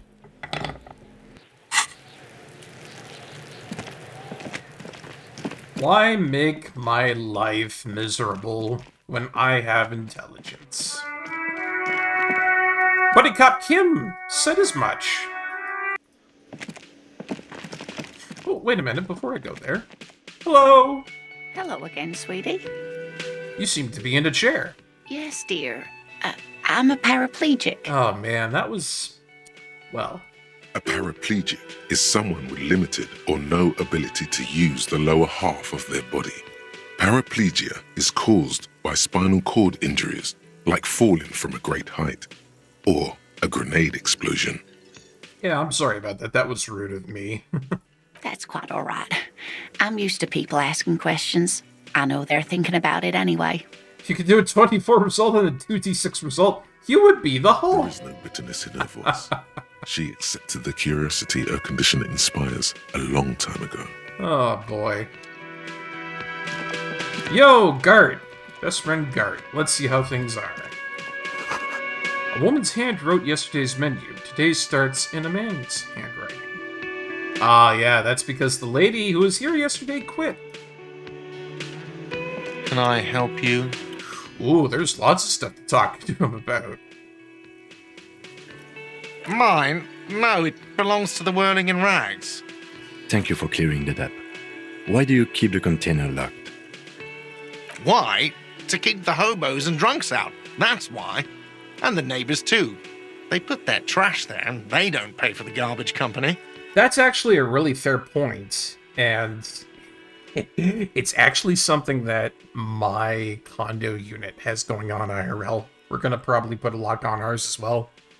Literally because we have the hobos going around there digging up bottles. Who'd have thunk it? It's very much a real life thing. Very much a real life thing. I thought as much. And are you the only party with access to the trash container? Well, yes. Us and the garbage disposal company. 14-bit is a bit more possible with 6 body. You have to hit an 8 on a 2d6, which is still a bit of a nasty roll. Yeah, it is pretty nasty. Still. It seems a little callous, doesn't it? Something stirs in you. Something is stirring in me, Rhetoric. Well, what is this feeling? Prod at him and find out. Doesn't it seem callous to you? Guarding even your leftovers from the poor? Callous? What are you? Kras Mazov? Almost all establishments in Revachol keep their trash locked. The Whirling in Rags is not special in that regard. It's really just common sense, but that was fun to say. Krasmazov, nom de guerre, was an economist and a historical materialist. He was a leading figure on the Grad side of the Centennial Revolution, where he headed the 9-day government. Mazov is considered the father of scientific communism, Mazovian thought, or Mazovianism. I'm no Krasmazov. No one was implying you were, officer. Where were we? Alright, the keys. What do you need them for? It concerns the case. Please cooperate. That sounds exactly like it would be that, Glailev. It's just close enough, but far off enough that it would probably be that. Just bring them back once you're done, please. Oh, awesome. We've got the keys from Guard. By the way, I'm going to sing karaoke here. Absolutely out of the question. But why? You wait and see, cafeteria manager. Absolutely in the question. First we find a sad banger. Then we sing this place to shit. Yeah, Inland Empire. But first, let's go check the dumpsters. Ooh, actually, there's some people over here. I haven't really checked this area out yet. A bottle of rum has been knocked over. Beautiful dark liquid is spilling out, and that pains me as barkeep to see that. You there! Are you responsible for this? A man is sleeping at the table wearing bud-caked boots and rolled-down overalls. The back of his shirt reads Wild Pines, encircled by a logo with a tree. On the counter, rolled out of his open hand, you see a blister pack of headache medicine. Huh. Who is this? No idea. Looks like he works for Wild Pines, the logistics company who owns and operates the harbor. If you have a lot of the drugs and booze skill, you get the urge to lap up that spilling booze. Oh. The bar mat shot. Gah. The only reason I know about that is because one day when me and my buddies out were drinking back when I was like way younger, I think 21 or somewhere around there. Me being me, we had one of our bartenders over, and this guy was really friendly with us. He gave us like triples and quadruples and served them up as doubles. You know we're good for business when a guy's doing that. Anyways, I asked him what potentially the worst drink ever was. And so this man, he says, if you really want to punch somebody, you give them the bar mat shot, and that's exactly what it says on the label. You literally take the bar mat where you've been serving all of your drinks and, you know, prepping all of your limes, lemons, and stuff like that. You lift that up and you scrunch it together so that you can pour what's left of that refuse into a shot glass. And that's the bar mat shot.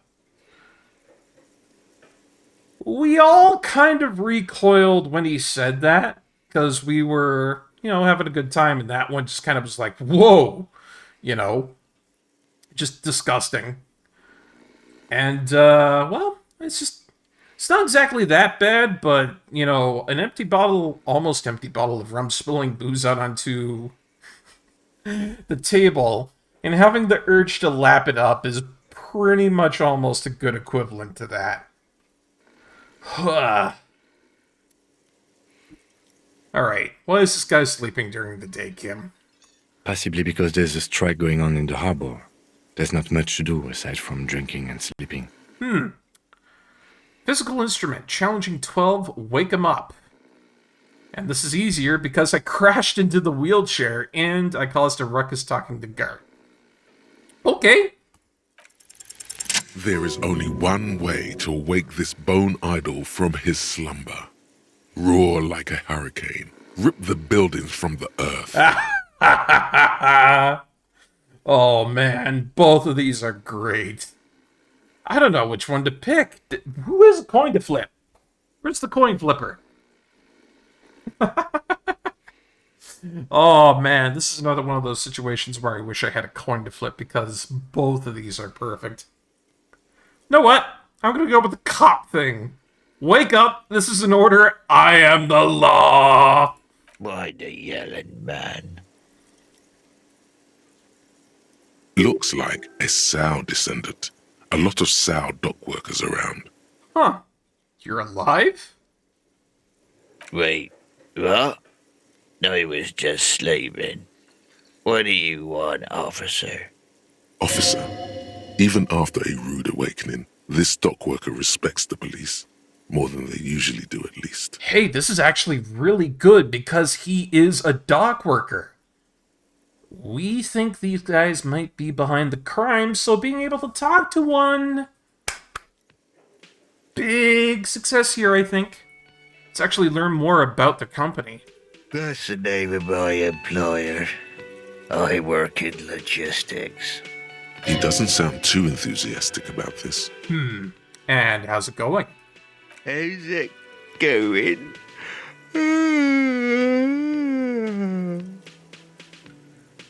Haven't you noticed what's going on outside? Of course, it's a total madhouse. Good. Then you understand the gist of it. We would all be better off without the employers and their employment. Oh. For one, I can get some goddamn shut-eye. Right to sleep, I say. Huh. There's a strike out there, apparently.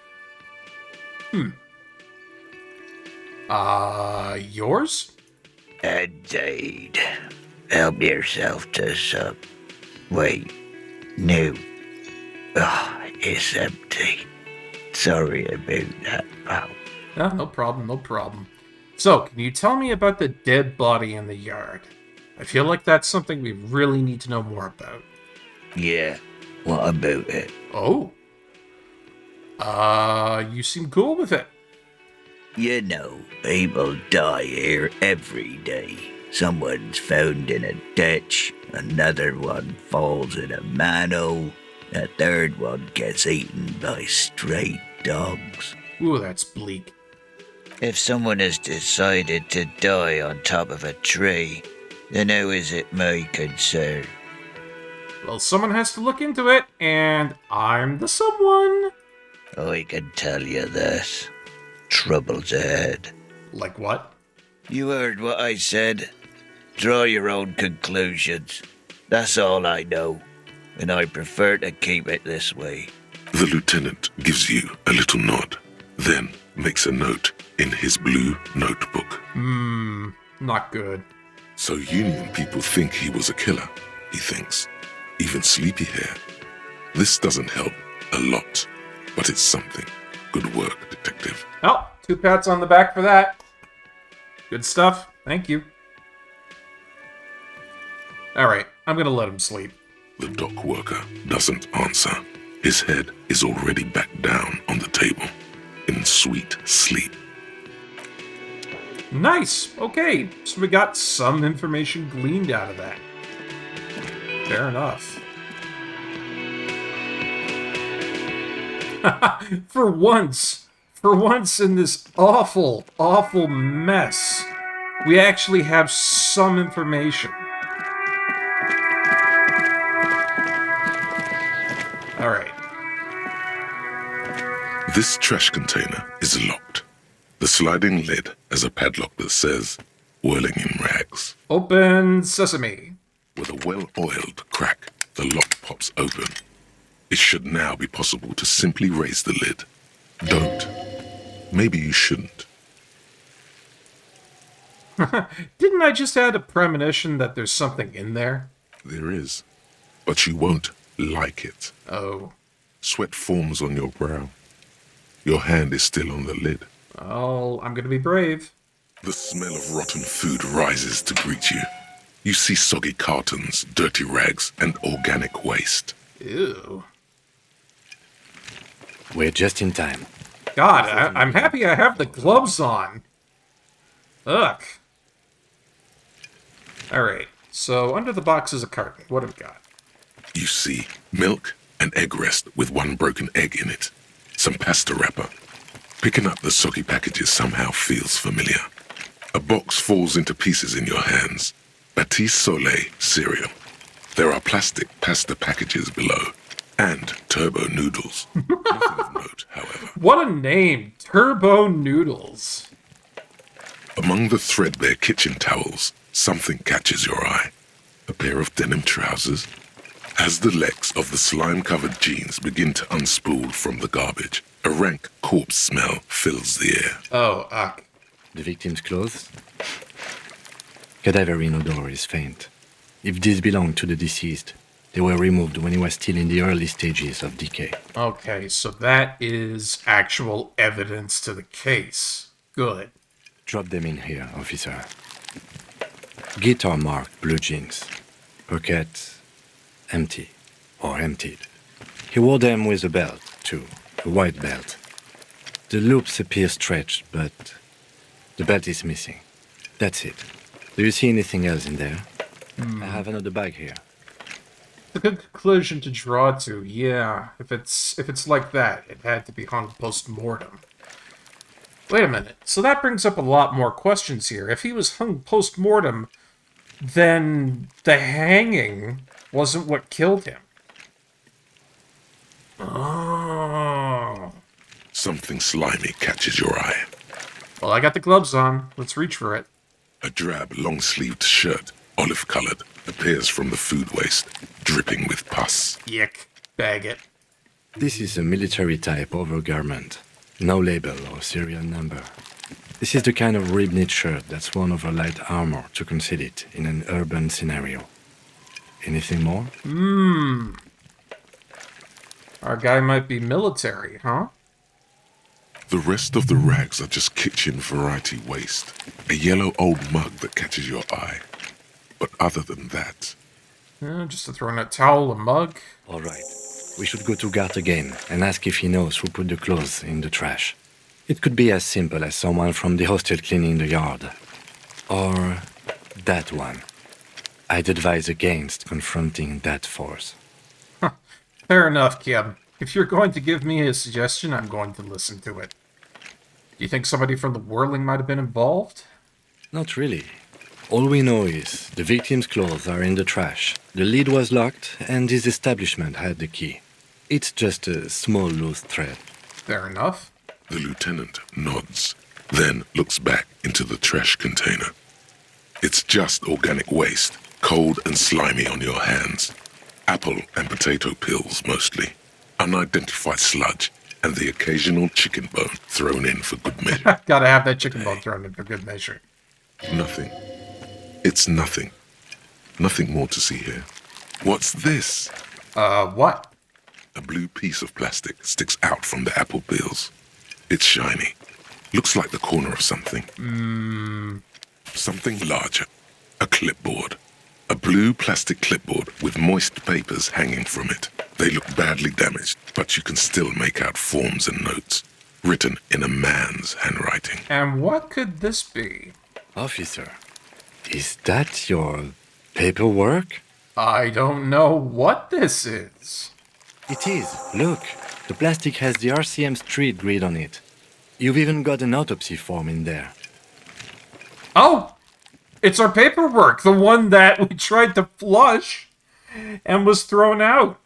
The luck to find this. If you don't mind my asking, how could you have let your paperwork end up in the trash?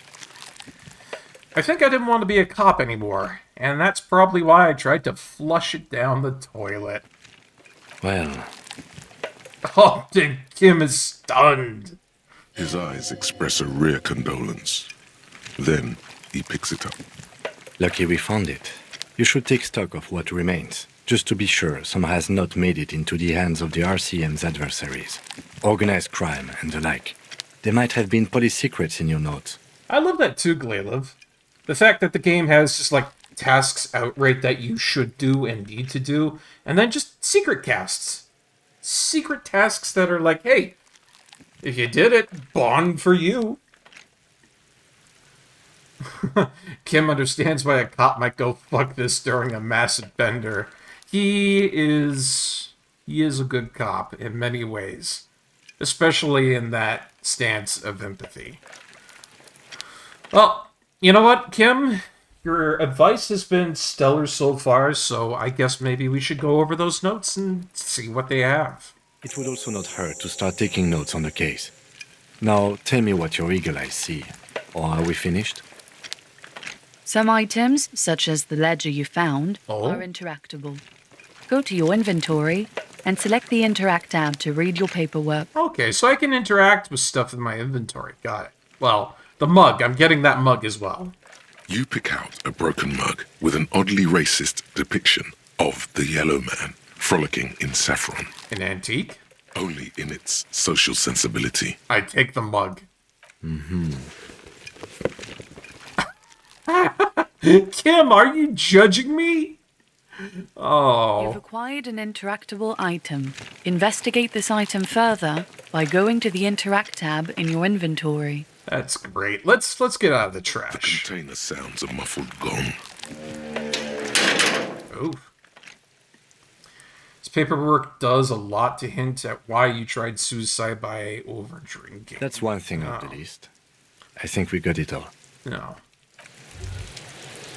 Hey, so we've been monitoring you internally, and now we know your Copo type. Capo type. Yes, Guess what's yours? Cool cop? No, you're the sorry cop. The cop who's sorriest. Let's make it official then, shall we? I'm a sorry cop. Huge lack of enthusiasm going on in here. And empathy doesn't like it one bit. But what are the other capo types? Oh, you know. Apocalypse, Superstellar, the advanced interesting cop, liquid shadow cop. But you're too sorry to say those things. So, here we go. Wouldn't the other capo type be jealous? What? Jealous of the sorry cop? I think they'll be fine. Don't. They'll be super, super fine. It'll be totally okay. You can dual capo type from sorry to anything. Oh, look at this, Glayliff. The game's trying to tell me that I can do dual classing with this. Sorry cop is what you get if you apologize a lot. Oh, have I been apologizing a lot? I didn't think I was, but okay, I guess the game monitored me on that. A little surprised. But you know what? I'm not sorry. I changed my mind. No, you don't. Come on. You'll be back to saying sorry in 2 minutes. Stop wasting time and begin the repentance. That is hard. I am Canadian, damn it. I do say sorry a lot, but I'm not really sorry about it most times. It's just one of those, Canadian knack things. We say it to be polite. We don't say it because we're actually sorry. No, fuck off. Wow. Okay. Fuck off. Maybe we were wrong about you then. What? Giving me sass like this? Get out of here, Suggestion. Get out of here. Dang, Suggestion coming up all in my game telling me that I'm a wussy-ass sorry cop? Ugh. Ew. That's a banana peel. But we should take a look at this anyways, because Kim has suggested to do so. Let us interact. It's the ledger you found in the trash. A pitiful cabbage of white and yellow papers hanging from plastic board, barely held together by a metal clip. This sad display is made complete by the faint smell of urinal cleaner. Ooh, anything else? There's a piece of toilet paper, or is it cleaning tissue? No, it's toilet paper. Oh. It's quickly sticking to the back of the blue plastic. This is just a sad scene. It's a metaphor for you. Ouch, game. Below the pathetics, terror. Do not look into its blue heart. Huh. Well, let's inspect the toilet paper. It's just toilet paper sticking to the back of the plastic clipboard. You can take it off if you want. Yes, please. Still wet, the toilet paper peels off the plastic easily. All you have to do is shake it off with your finger and voila! The ledger now looks marginally better. Huh, thank you. I'd rather a clean ledger here. Let's see. Smell it. The acidic stench of rotting food is rubbed off on the cellulose. It now forms the base of the experience. Oh, I shouldn't have done that. Surrounded by a faint air of spoiled meat. Oh. The stuff of death itself. And then sprinkled liberally with the citrus zest of toilet cleaner. Okay, I'm sorry I pressed number 5. Can we look at the clipboard then? It's made of dark blue plastic, hard enough to beat someone to submission with. The edges are rounded, however. The U4 size board feels thick and heavy in your hand. Light shimmers on its wet surface. On the back, you see the embossed letters, RCM. Okay, give it a shake. Something rattles inside, ever so lightly. Is there a hidden compartment? Oh? The plastic shimmers like lapis lazuli, but it is not see-through. You cannot see to its center. And what did you say the color was? Blue. Blue? The blue heart. Don't look into it. Inland Empire is warning me again and again and again not to look at this thing, but I'm not listening to it. With your hands, U4-sized pages hang from the clip screwed to the top of the board. Oh, and there's a thing for interfacing here. Open the hidden compartment in the clipboard. This one has a -1 from Long Way Home, which is one of our thoughts we're internalizing. Blah, blah, blah, blah. All right, inspect the clip. An aluminium block runs the width of the board. biting down on the paperwork. Its crocodile teeth are the only thing keeping the papers together. A regular pencil, the tip worn down to nothing, has been attached to the clip. Oh, wow. The surface is interrupted by a silvery sticker. It's rectangular, sparkling with iridescence. You don't know how you didn't notice it before. This is a very complex ledger. I gotta say, there's a lot to it. I wouldn't think that something so plain Jane would have so much detail put into it. Yet here we are. I mean, like, that's a crazy amount of detail to put into something like that. What? That thing. It's a halogen watermark. We use it for adding information to RCM property. Okay, what kind of information? It depends. Aside from an anti-counterfeiting stamp, mine has my station number and address. The information varies by date of issue. How many years you've been on the force, he's thinking. It'll have that. Oh, so it's got information about me. Well, that's big! I'm an amnesiac right now. I need info. Any capable light with the right wavelength will do. All RCM vehicles have had lights designed to reveal halogen watermarks. Mine too. This means you can read the watermarks if you just turn the lights on. Well, hell yeah! While a bunch of sodden papers sag from the clipboard in your hand. It's a sorry sight. Alright, before I do anything more with that ledger, I have just been told by Kim that if I put it in front of a light, say like the one from his Kineema Coupris, I can take a look at stuff that's about me. I can uncover my past. Yes! Inside, you see a set of steering levers. This is big. This is big, big, big, big, big. The soft glow of the fuel preheater gauge. All right. Ready? I turn, you press start. It's next to the preheater. He's downplaying his excitement. The lieutenant is more than happy to show off his precious carriage. I'm trying to figure out stuff about who I am, where I've come from, what kind of cop I am.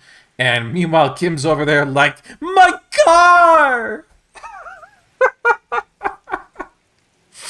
The dashboard lights up with orange glow. The rounds per minute gauge jumps, and the engine of the Coupris Kineema comes to life with a whiny growl. The lights unfold with a little click, casting electrical light onto the ground before the vehicle. He loves that damn car. There you go. I'll turn them off from the remote once you're done.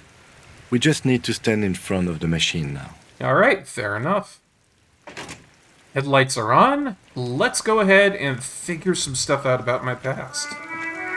As you hold your ledger's clip under the headlamp, an iridescent hologram appears. A street grid and the veins of a great river. A familiar sensation washes over you. Oh. There she is. Revachol West. Around the borders of the watermark are dozens, no, hundreds of micro-perforations. Alright, what's the street grid then? The rectangular watermark is overlaid with the logo of the RCM, and yet the major arteries of Revachol are all recognizable. They shimmer in the Kineema's headlights. Oh, Kineema. I was wondering how to say that. Let's look around ourselves. A rat brazenly darts past you and disappears amongst the stopped lorries. In the distance, a child somewhere shrieks. A woman reprimands her in a voice no quieter than the child's cry. Ah, Martinez. And where are we on this? Let me see. Right here. Seems nice. No, it does not. Wow, okay, never mind. So what are the perforations then? There are many of them, and they are divided into 3 separate rows. Okay. The first row has 18 dots. 18 dots, what about the next one? The next is the longest. It runs all the way around the border, and then some. There are so many, it's hard to count. More than 150, at least. Maybe even 200. There's a lot of perforations. Hey, whatever those are, it's a lot. And what about the last row? The last row has 3 perforations. Yeah, 3, that's it? A little underwhelming, really. That's it. Alright, Kim, what do all these holes mean? Those are perforations. They represent your record as an officer of the RCM. They are your statistics, as it were. I should have guessed you'd keep a record. Officers often do. Let's take a look. Oh, my records. Okay. The first row represents your years of service. 18 years. Whoa! Not bad at all. What did you do before you volunteered? So I've been on the service for 18 years. By any cop standard, that is a long time. 18 years I've done this, seriously? That's what it says. I might have guessed even longer based on your age. What did you do all those blissful years of your youth? Got drunk like a megastar? It seems like what happened. Yes, that does seem quite likely. Your youth coincided with some heady days for Revachol. But let's move on, shall we? Okay. This next row, the one that wraps all the way around, is your number of closed cases. Closed is good. It means finished. You've got, let's see... Wow, more than 200. Oh! Apparently Kim is very impressed by the fact that we've solved 200 cases. Is that a lot, Kim? It's quite a lot, even for someone who's been on the force for nearly 2 decades. Usually, clearing more than 10 cases a year puts you in the 90th percentile of all RCM officers. All RCM officers? So you're saying I used to be a super cop? Call it what you want. You were a valuable member of your precinct. Now, let's look at the last row. Okay. Right. Those are your confirmed kills. You've got precisely 3 perforations there. It's not too many. For an RCM officer, especially Precinct 41, which is in the Jamrock quarter, it's rather tame. I mean that in a good way. Oh. I mean, fair enough. What's it feel like to kill a man, Mr. McCoy? A young woman asked the man across the desk from her. Honestly, babe, says John McCoy, crossing his ankles over said desk. I don't feel anything anymore. It's just like brushing my teeth. I do it once or twice a week and don't really think about it. There's no trace of guilt in his voice. Did my Esprit de Corps just go off on a tandem here? What just happened? There are certain officers who treat their kills like some kind of ghoulish game. If they do happen to solve a case, it's usually by accident. So he doesn't like killers. Gotcha. I get the feeling the main character's a man trying to be a good man, broken by his career, or... I don't know. He seems like he's really trying to emulate a whole bunch of stuff, but it's all just come crashing down in a very tragic and honestly very sad kind of way. Sorry about that, I keep bumping the mic like an idiot. But it seems as though you are, or at least were, one of the good ones. So we have that to be thankful for. Sometimes make you hallucinate things that happen elsewhere. Whoa, really? Oh boy, we're gonna have ourselves a bit of a gameplay, aren't we? Have you ever killed anyone, Kim? Yes. Ooh, tough subject. It's not a problem for him to state it, however. How do you handle the strain? Everyone has their own method of coping. Some more effective or self-destructive than others. Oh, ow. Personally, I find it helps to keep up a few hobbies. Oh, like what? Oh, this and that. Let's not get into it now. Maybe I should find a hobby? Why not gardening? You've already got the gloves. Kim! It's meant in earnest. Please don't mistake it for a jab. Okay. Alright. Thanks. The lieutenant nods.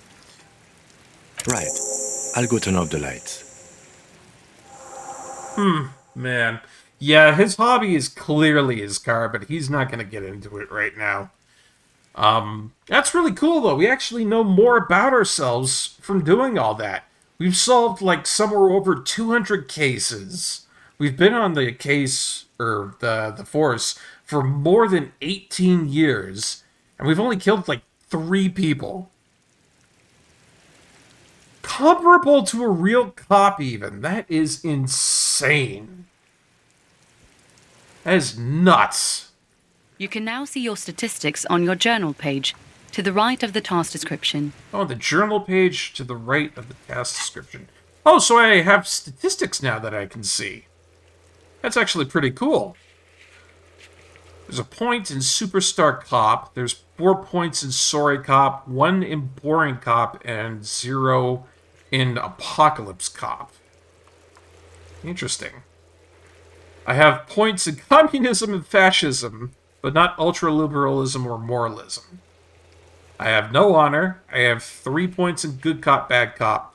And then we can also see how many people we've killed, our cases solved, which is 216, the years of service. Cool. If you read the paperwork you have, you can find more info on yourself. Well, let's do that. I'm very interested to see what else we have all up in this damaged ledger. It's the ledger you found in the trash. A cabbage of papers hanging from the board, with the permeables drawer inside.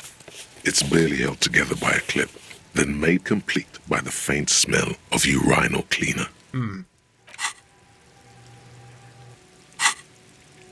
Well, let's browse the white papers. They're not exactly white. They're yellowed in patches by sunlight and alcohol, and covered in dense blue handwriting. Ink escapes into watercolor patterns, reaching its tendrils across entire pages.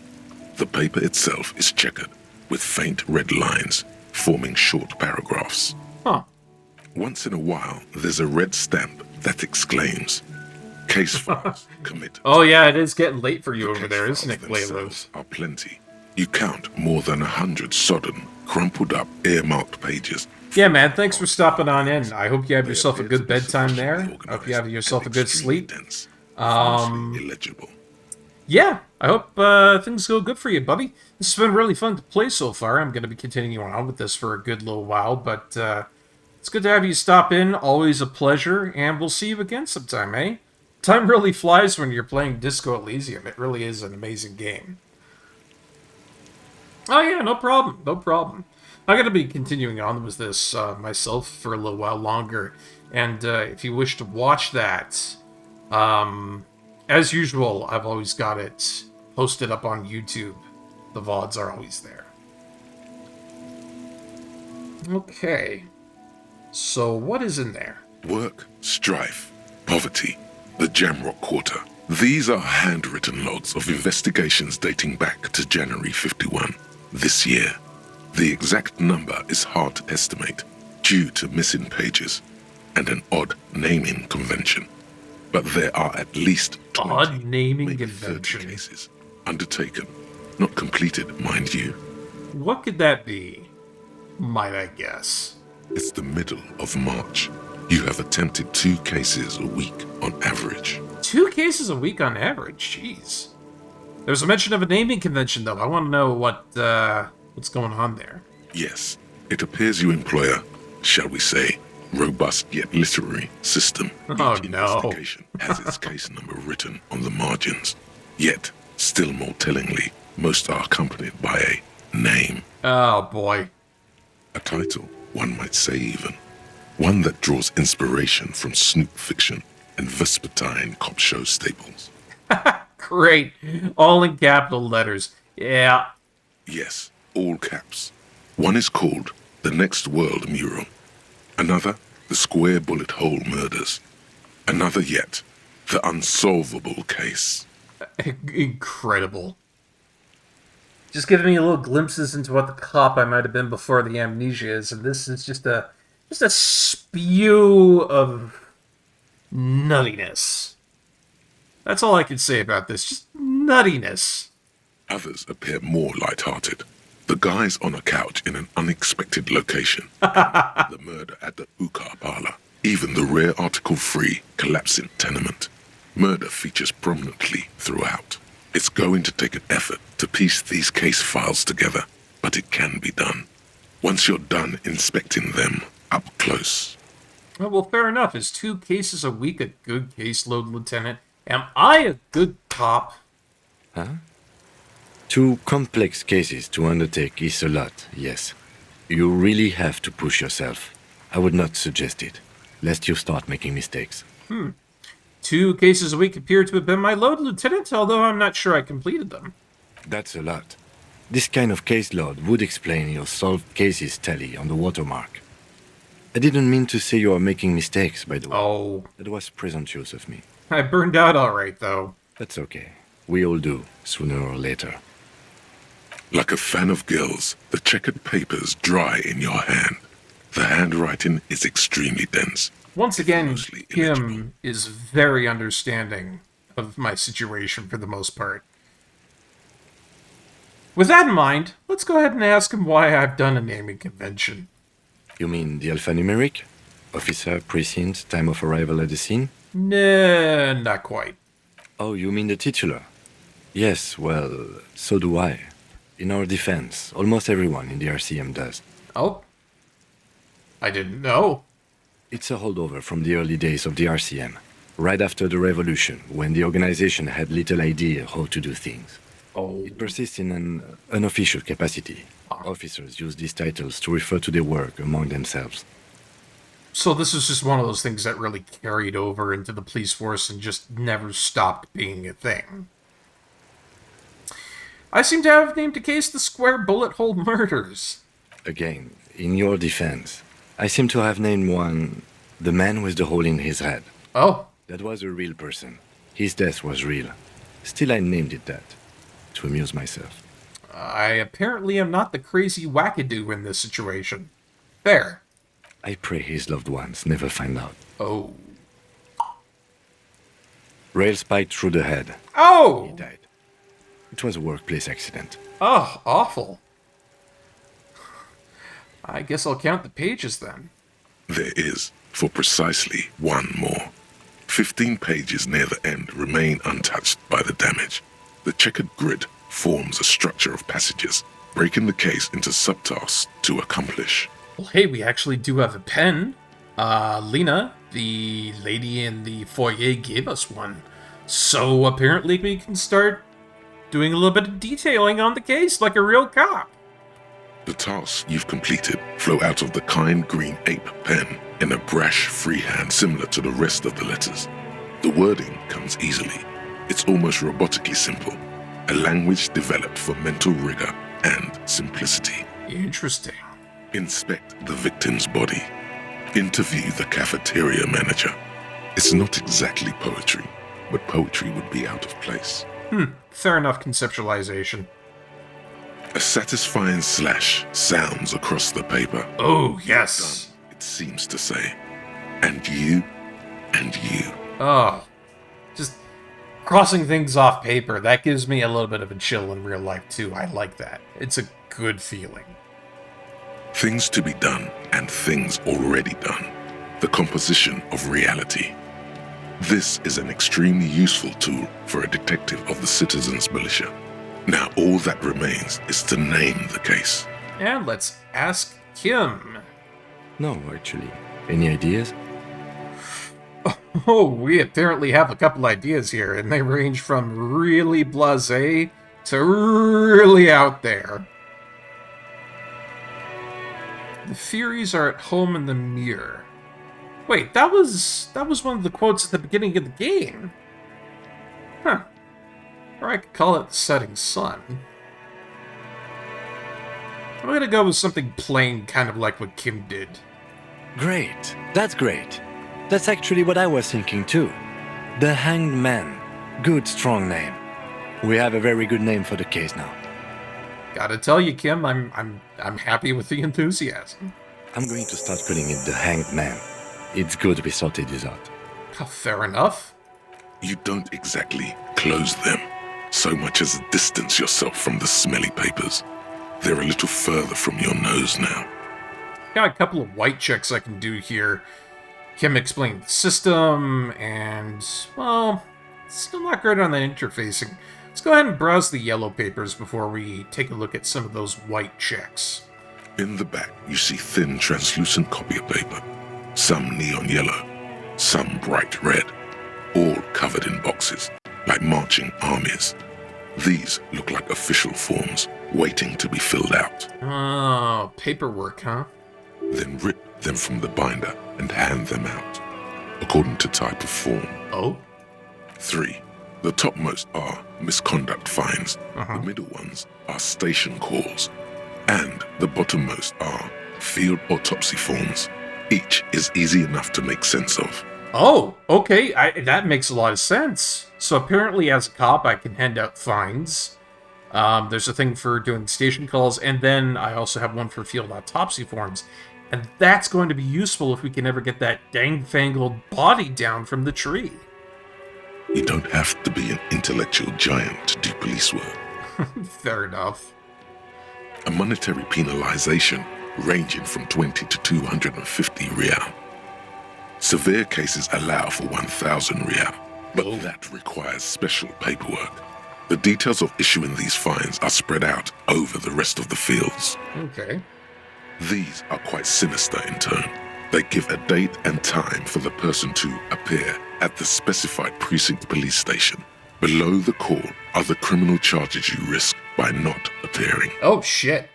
So, apparently I had that completely off. I thought the station call was just for, like, I don't know, some sort of communication thing. But apparently, it's straight up go to the station, otherwise you are in shit if you get this.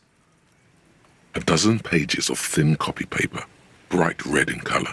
You see the parameters of a deceased human form, waiting to be filled in. Age, sex, condition of internal organs. Alright, enough of those. Yes, all that remains now is to fill those forms and hand them to people. Fines for wrongdoers, interview requests for bad guys, and field autopsies to dead guys. Simple enough. What delicious power hid within this pathetic mess. You feel better. Wow. Thank you, authority. The rest of the stinking cellulose is much worse for wear. Being sandwiched between the board and the rest of the paperwork must have spared the fragile copier paper. Okay, so I have looked through the entirety of all this, and the only thing I can see that's left are the white check dice rolls. I'm gonna go for these, and we'll see if logic and interfacing gives us what we want. Bit of a better chance on reading the case files, but interfacing, not so good. It's a nice thing that these are both white checks, because if we do get a skill point in one of these, we can try them again. So, fingers crossed, let's go. It's proving to be harder than expected. You just don't have the intellectual rigor to patch the quilt back together. Try again later. Fair enough. Alright, what about the interfacing? Ooh. The two sides of the board appear slightly misaligned, like a drawer that's come off its slides. If you bend the plastic on your knee, slowly... Oh, looks like we got one, not the other. This one seems interesting, though. The slides snap back into place. It should be possible to just, you know... Okay, slide the drawer open. Without resistance or sound, the two panels move against each other. The compartment is now open. What do we got? 2 ticket stubs and a handmade postcard. Whoa! I mean... what the hell? So, we've got these two options. What is number 3 coming out here with? It's a little bit much. Pick up the ticket stubs, thanks. 2 octopuses are smiling, reaching their tentacles toward each other in the colored pencil drawings. The tickets permit access to the zoo in Revachol East. The aquarium costs extra. These let you go there, too. Seems pretty expensive, maybe? Let's pick up the card. Thin wax paper has been glued to a piece of cardboard. Sounds like leaves rustling when you pick it up. You see violet flowers, floral patterns, patches of glue. What does it smell like? It smells of chewing gum. Apricot flavored. Huh. A touch of cinnamon, the end of summer. You think the label says tutti frutti, Okay, let's open it. Familiar handwriting lines the inside of the card. Looped, round letters in a woman's hand. A young woman in her 20s. There is care, effort, and a smile, you think. Although that is not something you can read from someone's handwriting. Harry, it begins. You're already reading. I wanted to write you a letter so you can read it when you wake up. Maybe it will make you happy. Oh, this can't be good. Throw it away, please. Even volition is telling me not to do it. But it'll make me happy. A merciful wind blows in from the bay of Revachol, dusting the ground at your feet and raising newspapers far away. You feel the card slipping into it. What was that?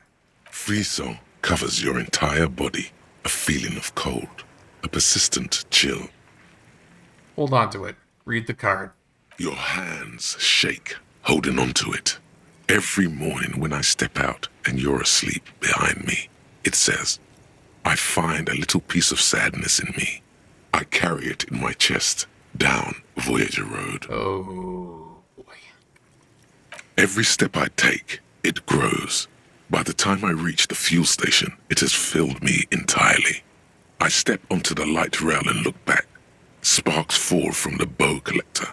I know it will be like this until late afternoon, when I get off the 42 and walk back to you. Oh, I don't like the contents of this letter, but it's compelling. I'm gonna keep reading. You.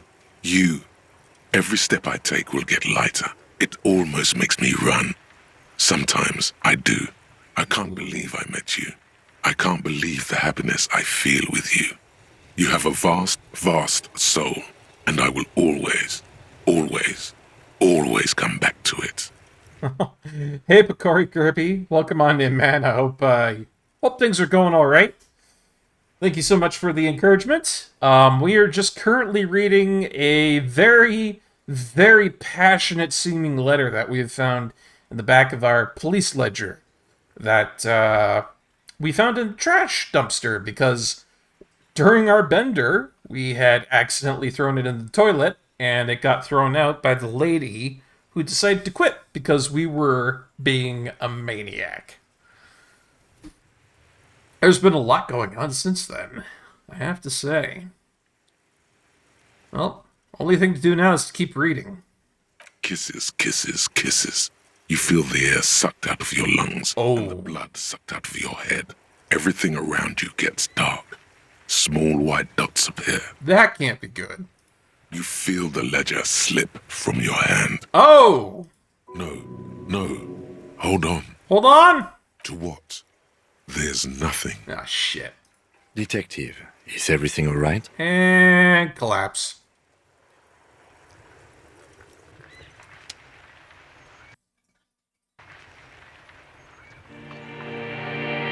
Whoa, wait a minute. Did I just get a game over? I didn't just get a game over, did I?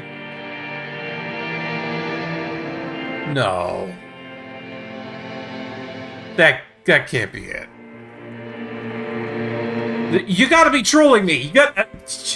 Did I really? No, come on.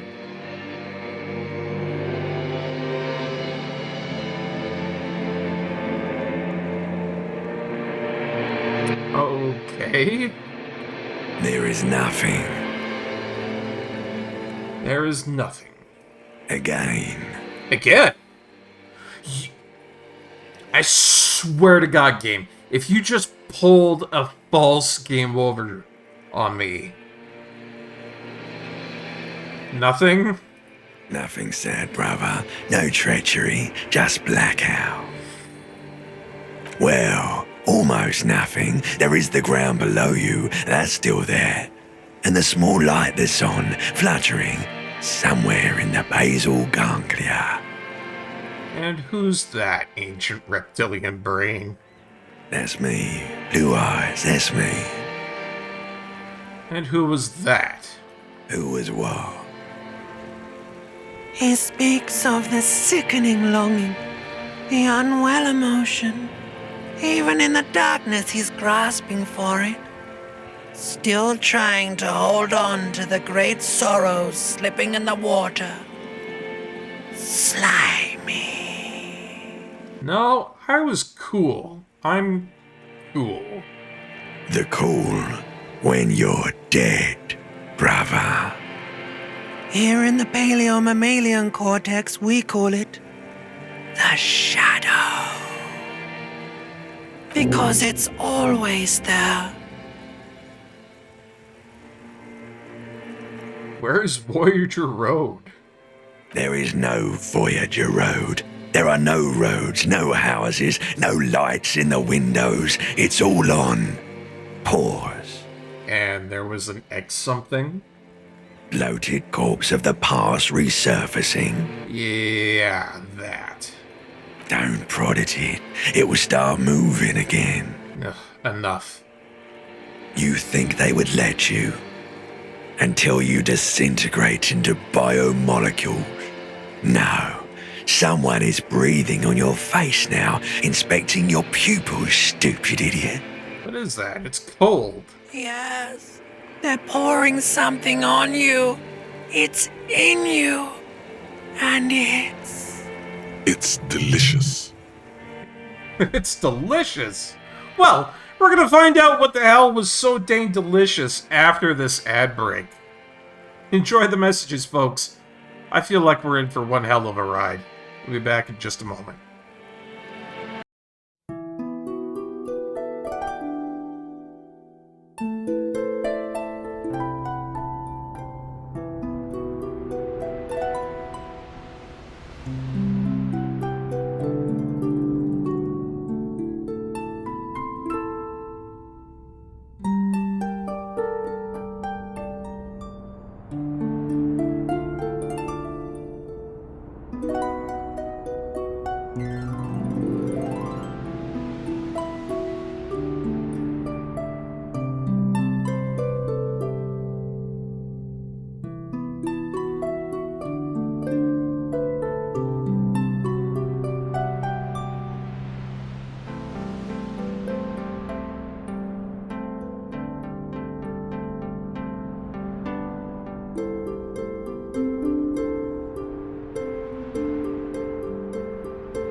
And we're back. Thank you so much for waiting, everybody.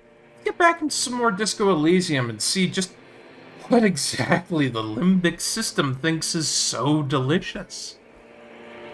Glowing lights on a dashboard emerge out of nothingness. Oh. Where am I?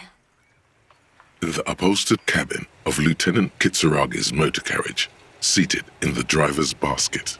The air is thick with leatherworks and heavy fuel oil. Cold water runs down your chin. Oh, he put me in his Kineema. Drink. Or Kineema. Water. God, I should get regular to saying that, to be honest. And he's giving me water! Water is pretty damn delicious, I have to say. Let's drink. The water is cold, silvery, the stuff of life itself, as it pours down your parched throat. The pounding in your head recedes. The darkness parts. So I'm guessing I passed out or something? Drink. You haven't drunk water in 2 days. Did you know the human body is not made to survive on alcohol alone? You need a secondary form of hydration. And apparently we were probably also very dehydrated. That's a good point. With greedy gulps, you down half a liter of cold water. Some of it spills on the driver's seat. The lieutenant pays no heed to it. Yep, hydration is important, kids. I always keep myself hydrated during every stream. Never go without it. What happened? What happened? I should ask you the same. You were reading your paperwork. Then you passed out. I carried you to my Kineema to take you to a hospital. Then you came to. Oh. 10 minutes, maybe. Huh. So I can tell him I was dehydrated. I can tell him that I came into contact with the burnt out ruins of the past. Or I could just tell him, fuck it. You know what? Kim Kitsuragi has been extremely good to us. He's given us water. He has given us savvy advice beyond that of sages. At this point in time, I feel it's probably important to be honest with him. So I'm going to tell him. That does sometimes happen. Oh, item gained, ledger of failure and hatred. You dropped these. Are you okay to proceed? Let's solve this case, Kim. Good. The Ledger of Failure and Hatred is a special item that can be used both as an interactable and a tool equipped in your held slot for skill bonuses. Find it under the Tools tab in your inventory. So I can interact with this thing now, but I can also wear it, and it will give me bonuses. And bonuses does it ever give me? There's a +1 to Inland Empire and a +1 to Empathy, but it is a -2 to Authority. Which isn't super bad because we do have a 5 in Authority. But, oh man. To be honest, I don't think the trade-off would be really all that amazing. It did say Empathy, though. Didn't it? And that's important, because there's a check over this way, I believe, that needed empathy. Was it with her? Every snowflake is like a little gift from the sky. No, that's composure. I think it's her mom that wanted the empathy. We also got ourselves a new thought to actualize. White Mourning, which is a -1 to Authority. Huh. You see yourself from above. You're passed out on the blue tiles of the hostel room floor. From this distance, you can see your eyelids flutter. The mention of what? A great white object letting out its sweet smell like a lily of the valley. The little man's forgotten his name, but he still remembers the feeling. And look, he moves! The feeling reanimates him. He instinctively reaches out for the feeling's best friend, a bottle of Commodore Red. He puts on his disco clothes and gets smaller and smaller.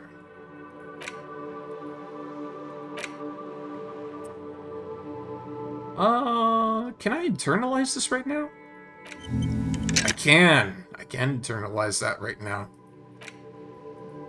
It's a temporary -1 to Authority.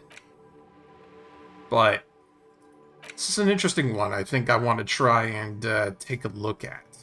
And we're almost done on Lonesome Long Way Home. That's going to be interesting once we figure out this, which has been relative to where we came from and if we have a home or not. Very interesting indeed, but quite swiftly, let's go back into here and take a quick little check. Hello again, esteemed officer, and welcome to Crime, Romance, and Biographies of Famous People. It's drama. Okay. I need more drama to be able to cajole her into doing what I want. Fair enough. Well, with everything else being simultaneously kind of locked into investigating the case, why don't we go back over this way and see if we can't approach the body once more. I wasn't able to do so beforehand because, well, the smell was awful, but I got myself an ampoule of ammonia now, and maybe that's gonna let us do it. I would hope. There he still is, looking right through you with his white eyes. The body below is entirely dedicated to that corpse smell. Emitting it is all it does now. And I do have a little bit of a better chance here because I did put in a point into endurance. I got a little bit more health with that. So there's that and the ammonia. Still not very good. Give it another go. The ammonia Nope. only makes it worse. Oh. The combination forces tears out of your ducts. You managed to keep it in once. The second time, not so much. When the vomiting is done, your cheeks are wet with tears. Oh, man. Well, that was unfortunate. Ugh. I'm gonna spit and say nothing. Are you okay, officer? Thanks, Kim. The weight is reassuring, like a crenel on solid fortification. Pat, pat, pat. Oh, that's why you don't have much of an interest in the games here, Hollow? Well, I know. The aspect of it getting a little bit gross here and there is definitely not fantastic at times, but it is required in some ways for the realism. But I understand that. Man. You're facing tough odds here. It's aggravated further by alcohol withdrawal. That's a good question. Why can't I keep it in if I've been a cop my whole life? I've seen captains puke their guts out. It never gets easier. You never get used to the smell. Every Monday is cadaver day. Throw up, investigate. Throw up, initial autopsy. Throw up, bag it. You've got a damn fine point there, Kim. Then drive to the station. Maybe throw up on the way there if you didn't bag the thing tight enough. Jeez. But you seem to be fine. I think I've lost my sense of smell. Oh. Not being hungover helps too.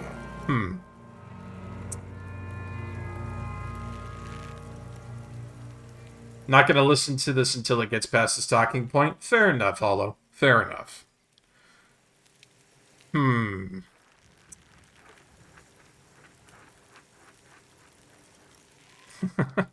Well, do it without me. I just can't keep it down. No. This is a two-man assignment because it needs 2 officers to complete. I need your help. Fair enough. You need to get your shit together. Okay. I will get my shit together. We should go talk to the locals. Find something else to do while the wind changes. It's pretty bad right now. Huh. You've gained a thought. When this dialogue is over, go to your thought cabinet and internalize it for special bonuses and effects. Give it half an hour. Get yourself together. Then come back and have another go. Right. Well, if I can't find something that boosts my endurance, I don't know. I mean, we've got to do something to be able to approach that body and do the autopsy. It's a part of us being the cop and the whole thing here, and if we can't do it, well, it's a big problem for our case. But we did just gain a thought from that. Volumetric shit compressor. That's quite a thought. Oh, your shit is apart, and it's rather unbecoming of a cop and a human being. It's supposed to be the opposite of that. Together, compressed in a small area to achieve a solid level of shit compression. Oh, I'm gonna put that in just for funsies. I'm gonna internalize that. I know I don't have any more slots, but that's going in there just for funsies.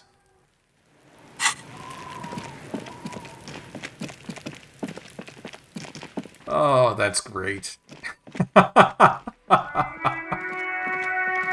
Never thought I would see something like that in a day. Alright. More exploration.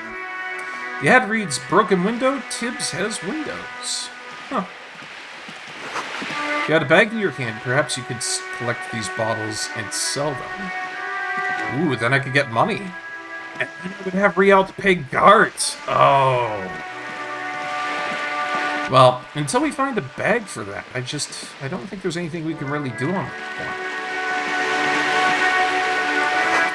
A lonely cormorant surveys the sea, indifferent to your approach.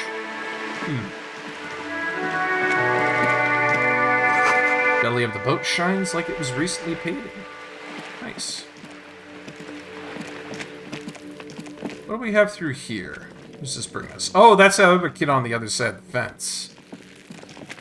Kim has told us not to talk to those two, so I'm going to take him up on his advice for now. Garden hose. This won't be of use until the snow melts. Chairs and tables eaten by the rain and rot. This is a rather raggedy, run-down type of place, isn't it? Balcony with a view to the yard and the hanging. So if somebody had seen what went on, then they might be up there. Interesting. What do we have here?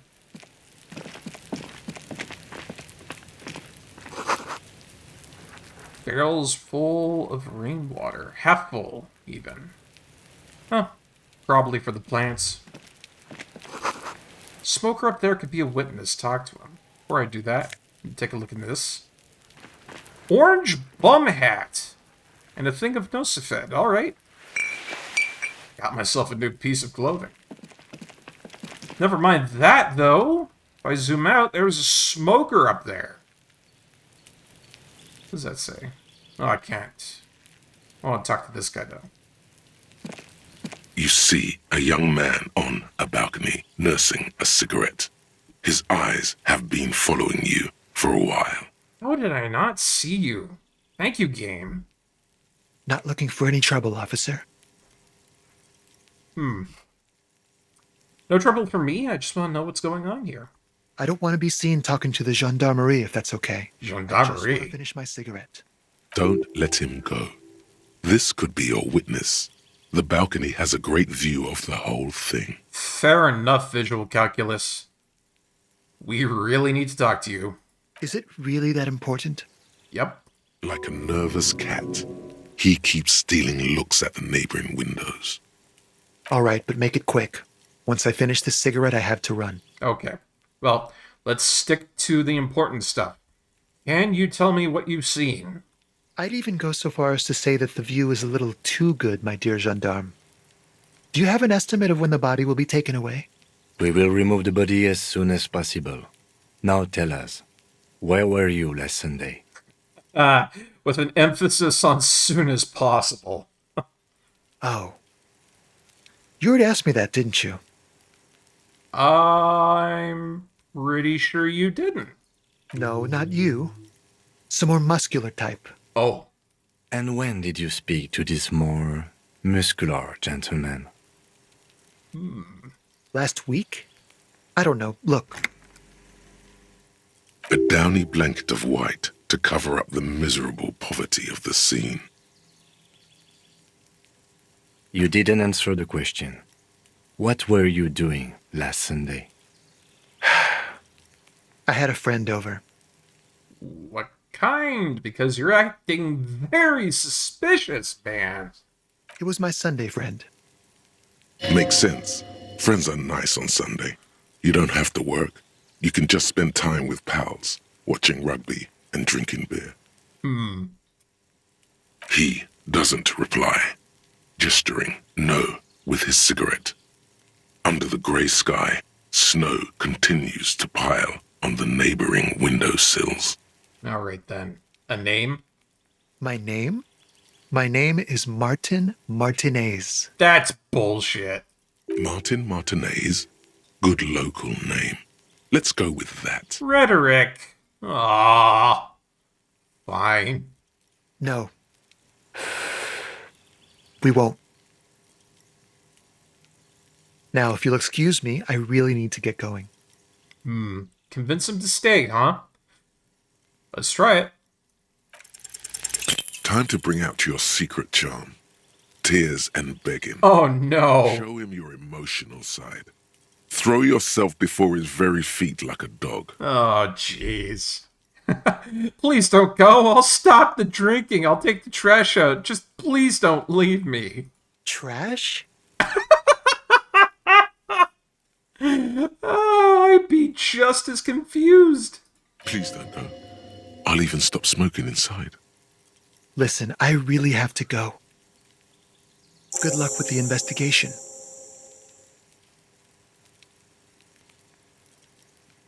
And off he goes. Boy, we really fumbled that check. Don't say anything, Kim. Please don't say anything. He's gone. Ugh. Should run after him and see where we went. No point in running. Tenements like these often have multiple exits. If he doesn't want to talk to us, then he'll know how to hide himself. So we just give up? He could be a witness. Him or his Sunday friend. Either way, we need to look into that muscular type who's asking about our case. There has to be a way of getting inside the building. Once we've found a way in, we can ask around for his apartment. Well, fair enough. Let's do that. And you know what? Funny enough of being zoomed in, and I mean, this is just an effect that I've always noticed since I was a kid. There have been a lot of cartoons out there. I can't remember ones that have been very specific for that. I think maybe Transformers, maybe Teenage Mutant Ninja Turtles, and that's like very, very way back in the day, like old examples of TV shows, cartoons for kids. When something was particularly obvious, it would be animated or more colorful in a certain way. And once you knew that, you could always determine what was out of place. So the thing is, what I'm seeing here is that we've got all of Martinez here, and that rock sticks out like a sore thumb. Yet I can't click it. Then again, there's something over here. I don't like that, though. That rock over there looks completely different from everything else. That's weird. Magnesium and money. Alright. I'm not going to say no to that. What's down here, though? Just a closed door, but you look at it suspiciously. Well. Can't get it open. What about if I had a pry bar?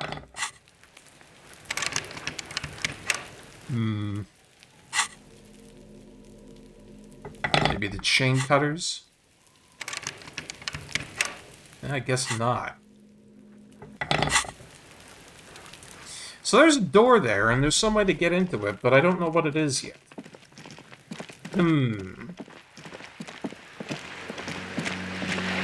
Well, I guess the only thing left to do now is to keep looking around. Rue de Saint-Ghislain, roundabout north. And these are the Cape Side apartments, and somebody has spilled red all over the place. Inside, the frame of a motorcycle and repair and the tools used to disassemble it. Up here, Piggo. What did you just say to me? The streets will flow red once more. Oh, boy. A great torrent rushing down Rue de Esperance. You wait and see. The streets will not flow red with anything. Who are you? You tell him, Kim. I'm Cindy the fucking Skull. What else do you want to know? Date of birth, blood type, the last time I was tested for Hep C. Let's start with your blood type and go from there, then. Go where? Accosting a minor? Yeah. Listen to your partner, pigman. Keep your grubby hooves off little old ladies. Alright. You keep looking off to the side. What are you looking at? The lieutenant furrows his brow at another one of your eccentricisms. Oh, there's a lady over there. Hatred, disgust. It's difficult to tell which of the two is more present in her girlish features. The woman on the boat does not notice her staring. Well, that's an interesting looking person over there that I actually do want to talk to. Not so much the person I am talking to right now, but... well, you know what I prefer. That Ozon her. Whoa! Someone's got to keep an eye on her. Ozon is an archipelago 2 days' travel away from Rivershore. Its moneyed residents, used to posh restaurants and upscale boutiques, rarely have reason to visit Martinez. Probably the Wild Pines rep. We should talk to her. She's a professional negotiator, though. I have the feeling she will be very cooperative while telling us nothing.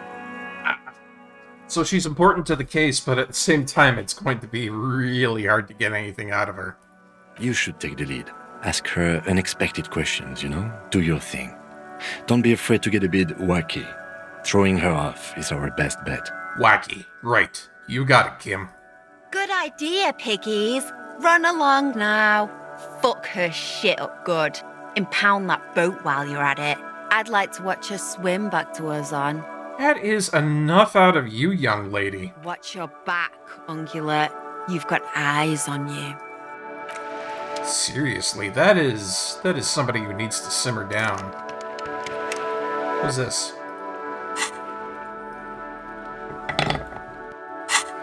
Ooh, it's glowing blue. Okay. So I guess if something glows blue and I have the tool in hand, I can open it. Signal blue naval coat. Very cool. Let's take a look at that.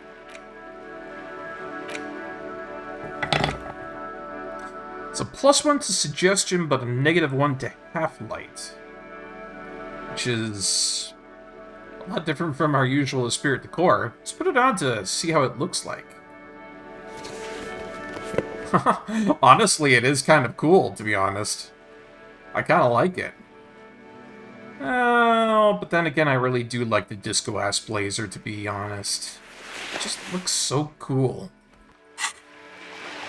Let's stick with the blazer for now. Maybe come to something else in a while. There's a door over there, too. What is this? Ooh, more magnesium. Very nice, very nice. It's always happy to find something good. Docking reserved for residents of Rue de Saint Ghislaine 33A. Your room in the Whirling isn't much bigger than this sloop. This is worth more than you'll ever earn in all your life. Jeez, she must be paid a lot by the company then. A striking woman leans against the cabin top of her sailing boat, smiling as you approach. Her green raincoat glistens with droplets. A silk scarf is tied around her throat. Ah. Good afternoon, officers. I'm Joyce. Well, it is nice to meet you, Joyce. Joyce L. Messier. I represent the board of Wild Pines, the owners of the harbour. You gentlemen must be from the RCM. Well, Kim, you said to bamboozle her, so rolling up my sleeves here. Let's see what we can do. What does the L stand for? Leighton, my maiden name. Huh. Shake your hand. I'm glad to see you here. Ooh. I was dispatched to handle a strike, not a lynching. Anything I can do to assist the RCM in this matter, I will, gladly. That is good to hear, madame. My colleague will take the lead on this interview. I should let you know that he is recovering from an unusual medical episode. Very unusual. but I can assure you of his ultimate competency. Oh, every time, Kim, just backing me up, backing me up. This is why I like Kim Kitsuragi. He is a good buddy cop. How interesting. I wish you a swift recovery. In the meanwhile, you have my full cooperation, and the full cooperation of the Wild Pines group. We'll see, Joyce. It's hard to get a read on her precise disposition, but she appears helpful. Fair enough. You're on a boat. Why, yes, I am. Not a lot of people have boats. Of course there are. We're on an archipelago. How else are you supposed to get around? Wait, we're on an archipelago? Yes, we are. We are on Le Caillou. Still, I haven't seen anybody else sail a boat around here, to be honest. I haven't seen anyone else drive a souped-up Coupris Kineema motor carriage either. Oh, she's talking about your car, Kim. Actually, that motor carriage has been specially issued to serve as a patrol and pursuit vehicle. It's for crossing long distances in the greater Revachol industrial harbor. It's not a toy. Neither is this. A toy, I mean. It's a machine for crossing long distances in the Bay of Revachol, between the city and the islands. I feel a little out of my element right now here. The two nerds are fighting to defend their hobbies. You know, Kim's over there like, my Coupris Kineema is amazing. Joyce over in the left corner like, my boat is just as good. She's having a good time arguing against the law. Too good, perhaps. Oh, does the boat have a name? The boat? No. It is called Coeur de Leyte 19 because that's the type of sloop it is. The word "it" feels strange. Such a beautiful boat deserves a proper name. I'm with you, Inland Empire. I've had the pleasure of sailing on 2 boats, both of which we have named in my lifetime. Boats just need names. It's just, it's a right thing to do. Okay. How about Coeur de Leyte 19? Why? Because it was manufactured in Revachol East by a company called Coeur de Leyte, and its hull is 19 paces long. How about the sleek fish? What? Is it sleek and fish-like? I think I'll stick with the factory name. But thank you. How do you like the boat, lady? My sloop? I like it a lot. It's the eel's hips, baby. Ah, we got a boat nerd, we got a car nerd, and I'm a cop nerd. It's a circle of nerds. I'm enjoying this part of the interview. It has so little to do with the murder we're investigating. You have no room to speak here, Kim. I really do, the lieutenant thinks. Is she thrown off yet? He's looking at the woman, assessing her. Well, does she have a license? Officer, I assure you I'm a highly qualified pleasure craft operator. I have a license for mine. You always have to have your license. The crowns of her teeth are porcelain, white as the boat's hull as she smiles. Whoa. Her nonchalance might be related to something called the Wayfarer Act, a law that says she doesn't need a license. Oh. Sly fox. You're not aggressive enough to harass her further on this. Wow. Okay, I think I got a handle on the boat thing. Dang. Good. Okay, tell me more about Wild Pines. What do you do? What we do? I'm afraid I don't speak for Wild Pines as a whole. It's a giant undertaking. Okay, so what do they do? The Pines' core competency is logistics. Container shipping, freight, that sort of thing. See those airships there, blinking? Those are the shipping side of things. And that is the terminal. Another subdivision deals with energy, oil and gas exploration, offshore platforms. Okay, so it's a pretty big company by the sound of it. It's dealing with oil and gas exploration, offshore platforms. So I'm thinking Wild Pines, it's pretty big. The Wild Pines Group is one of the original Revacholian Indo-tribes. Companies awarded royal monopolies by the king, the suzerain himself, centuries ago. The king is long gone, but several of the Indo-tribes remain. I'm fascinated by that. Who are the other Indo tribes? Son-Baptiste, Elysium, an unknown entity known as Brightest Star. You're in good company, it seems, then. Why, thank you. Alright. Tell me something else. She nods.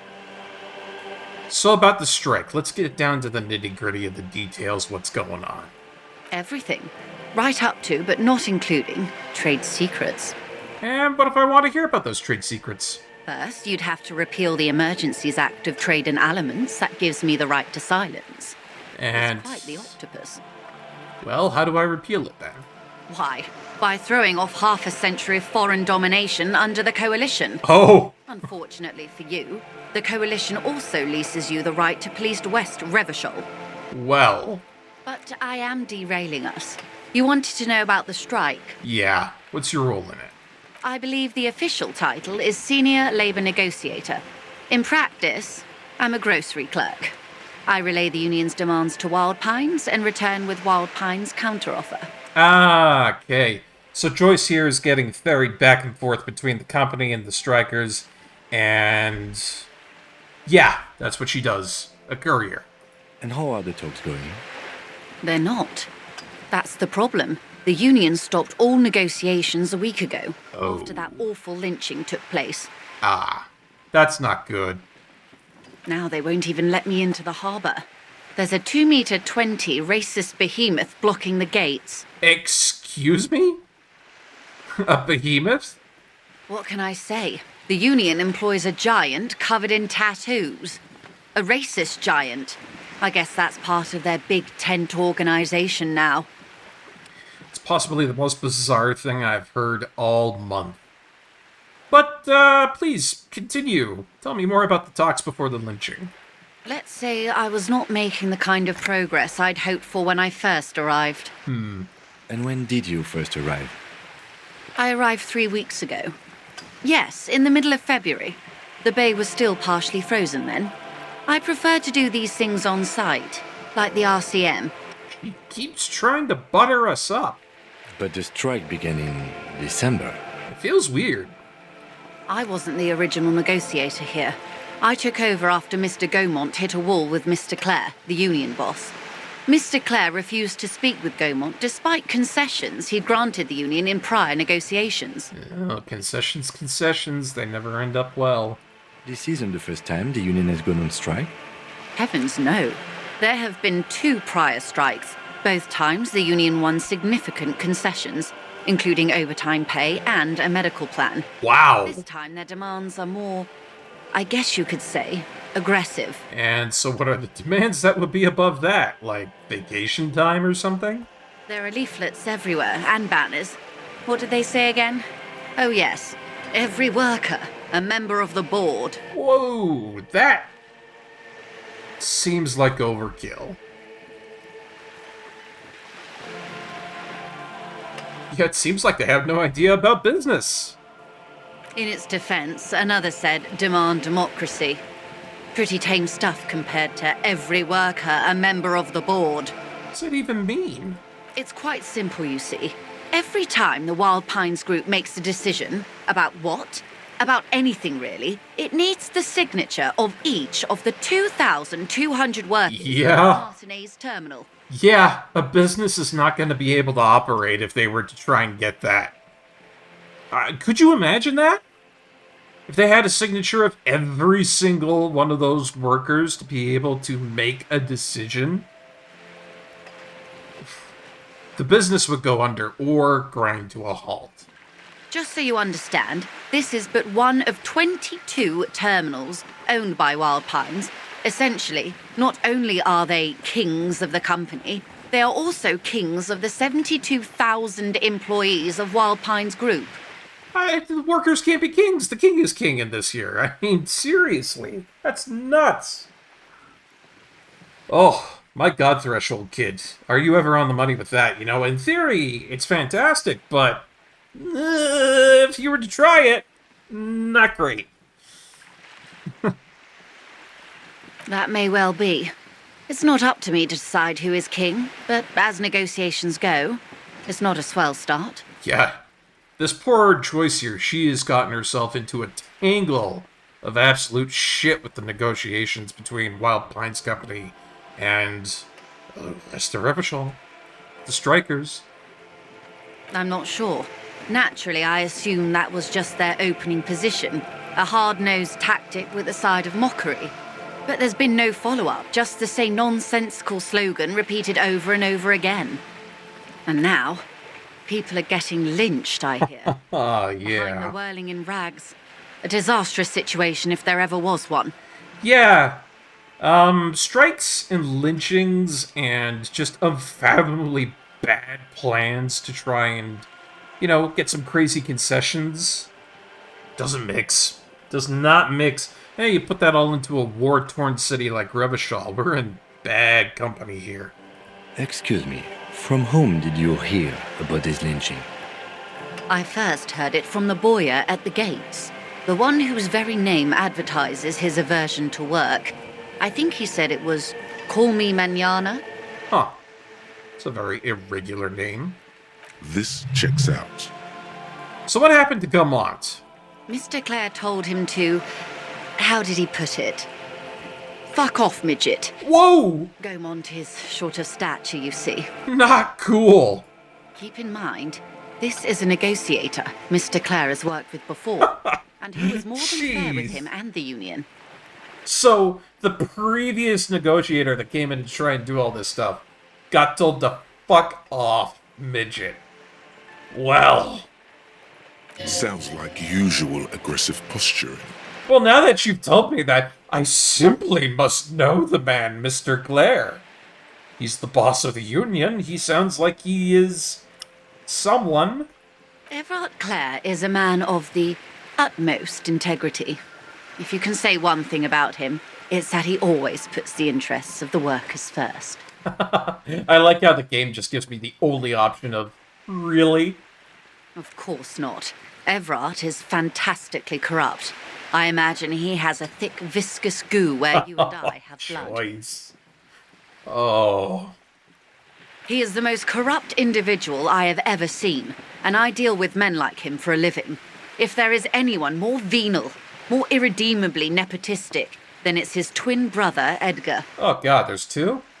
Yes. Edgar looks exactly like his brother, except for that lazy eye. He also talks exactly like Everard does, and when one's term as foreman is up, the other takes over. Oh my god! Okay, so you're telling me you got two shitbags, and they literally just do swapsies whenever the other has a term go up. So they're eternally in power. That has to be some sort of cosmic shitty mess. Ordained by some, I don't know, what did they put in earlier? Cacodemon? That's It's brutal. how they circumvent the term limits, you see, with a funny little switcheroo. While in office, they've embezzled God knows how much of their workers' dues. Okay. What about the union itself? The Débardeurs Union was once a perfectly normal institution. 20 years ago, anyway. It must not have been easy to establish under the Emergency Act. But they did it. I can respect that. Yeah. Organised labour at its best, as they say. Then something happened in the local chapter elections. The brothers Clare came and transformed it into a... how do you say? An absolute right god-awful mess? A mob. The Débardeurs are a crime syndicate. Sad as it may be, I suspect we'll be forced to cooperate with them. Ah, great. So, not only is the head of the union absolutely corrupt, but the union itself is pretty much a mob. They're the ones that came into Revachol, they caused the lynching, and, it's not gonna be good. Refreshingly honest, officer. The company has tried appeasing in the past, but I'm afraid our concessions have only emboldened Everard and his brother. And your opinion, detective, if I may ask? I'm a curious and talkative person, you see. Would you say the Débardeurs Union is... basically a socialist mob. Thank you for being candid. Sadly, Wild Pines have cooperated with what amounts to a crime syndicate for 2 decades. However much you feed the wolf always hungers. And how, I tell you. So something happened in the elections. I wanna go over that real quick. I'm glad you asked. Oh! There was a woman, the previous forewoman of the Union. She disappeared. So, awesome, we got ourselves a level up. That's going to be useful for some other stuff, but apparently the previous foreman disappeared. Good. Disappeared? Yes. On the last day of the local chapter elections, her daughter phoned in and said she wasn't running anymore, or coming to work. Ever. End of story. Probably extortion. Indeed. The company suspects foul play, but there's nothing they could do. It was a union matter. The point of the presentation is, these kinds of things happen around the Clares. Watch out when you're dealing with him. Message received. Thank you for your concern, ma'am. We'll be just fine. Of course. How else can I help? Okay, well, if that's what she can tell me about the strike, then I feel like we should get some information about the lynching itself, which is the crime that we're trying to solve. After that, I have some places I want to go to. Quite a few things, I'm afraid. The information I'm to share with you includes sensitive trade secrets. For the sake of my employer, I have to ask for your names and badge numbers. Oh, shit. You know, that'd be great and all, but I don't have my badge or my name. Oh, boy. Of course, ma'am. We should have introduced ourselves. I am Lieutenant Kitsuragi from Precinct 57. And this is my colleague from Precinct 41. I'm afraid he doesn't have his badge at the moment. I hope mine will suffice. Kim, of all the times to be brutally honest...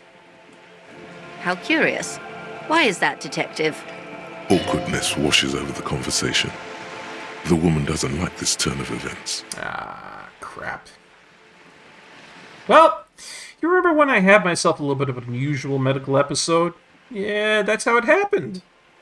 The things I'm not going to tell you is that I messed up an entire hotel room doing it, and then pretty much got myself amnesia. I see. So, are you saying you lost your badge during the course of this episode? Yeah. I can't hear you, darling. Speak up, please. God, do I tell her? It's possible. Yeah. Oh, dear. Some kind of encephalopathic amnesia. I don't even know how to respond. We've done it, Kim. We've stunned even her.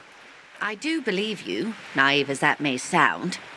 I simply can't imagine what you gain by faking such a condition. As I said, ma'am, his technique may be very unconventional, but he is an officer of the RCM. Buddy Cop Kim backing me up once again. Thanks, dude. Of course, I sympathize, but I'm afraid I simply can't share anything more until I've seen that badge. Shit, damn it, crap. Ugh. Well. Hang on. She's a professional negotiator. Ooh. She should be open to some sort of mutually beneficial arrangement. Okay, suggestion. What kind of arrangement would this be? I mean, favors for favors. A dirty alliance of some sort. A dirty alliance, and she is sympathetic for my amnesia. Maybe I can talk my way out of this. I only get to do this once, but it's a high chance. Let's roll it. Feelings Fuck! will guide the way. Good one. Good one, suggestion. But, madam, I need to know about this lynching. It's very important to me. It's the case I'm solving. I assure you, it is no small matter for me either. We all share the responsibility for disarming this situation. I hope you have a badge for me as soon as possible. You don't understand. It's not like a side case for me. This is my main thing. Trust me, officer, I am fully committed to resolving this impasse. This isn't some side gig for me. But you have so much else. I only have this. This is the entirety of my existence. She's silent. The wind flaps the sail above her. This boat, for example, and at home elsewhere. I only have this case. Officer. This case is what I will be known by. You know, I don't mean to sound cold, but if you want something, you have to give something back. More than just guilt. My poor morale. You're doing it. Despite your own best efforts, you're still getting in. Somehow. I'll be frank with you. If I'm going to break protocol, I need to be able to justify it to my superiors. They're going to want to see something tangible. Ooh, but it's still working! Alright. Like what? The Union is conducting drug trade out of the harbour. Oh. It's an open secret in Martinez. Surely it must not come as a complete surprise to the RCM either. Perhaps it's time to look into it. Okay. I'm hearing it, Joyce. Or you can find your badge, which honestly seems like a lost cause. Ouch. You didn't have to come all the way back around with that just to drive it into my heart. Detective, a word in private before we continue. Okay, Kim. What do we got? Volumetric ship compressor. Oh, but hey, we have one of our thoughts finally completed. Bizarre scientific news from Revachol West today, where a police officer's shit has been observed at a pressure of around 495 gigadecimals. These metallic hydrogen levels of shit togetherness were thought to exist only at the center of collapsing stars, not law officials. It remains to be seen how long the shit singularity lasts. Oh my god. For those who hadn't seen this just yet, our partner Kim Kitsuragi told us to get our shit together because we puked twice at a decomposing corpse. So one of the thoughts in our beautiful head was to get our shit together. And lo and behold, here it is. And the bonuses for that are actually pretty damn good for getting our shit together. All of our endurance white checks are unlocked, and the learning cap for endurance got raised up to 4, so we can put more points into there. Which is really nice. Really, really nice, to be honest. Because we don't really have all that much health, and putting points into endurance, that's a big thing for us. And with the level up that we've got, I think it might not be a bad idea either. Poink. Let's go ahead and put that into there. I mean, normally I'd be putting things into, like, different areas, maybe like drama or something like that, but endurance is the big one.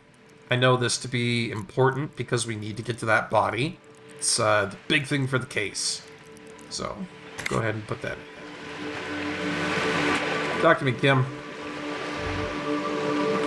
This is not going quite as I hoped it would, Detective. Oh. How did you hope it would go? Honestly, I was expecting you to use your unorthodox technique to keep her off balance, and not volunteer us to be her henchmen. Oh, really? I thought it was going so well. This woman is running circles around us. Oh. She might have known about your misplaced badge all along, or she's simply an adept improviser. Either way, we've played straight into her hands. Yeah, shit sucks. He doesn't let it show, but there is a limit to how much the consequences of your unprofessional behavior can cost the investigation. Well, we could just find my badge. Oh, that would be fantastic, but do we have the time? The world is large, and your badge is 8 by 6 centimeters. Oh, I'm getting a deserved amount of sass here. You could request a new one from your station, but that would literally take months. Well, let's get back to her then.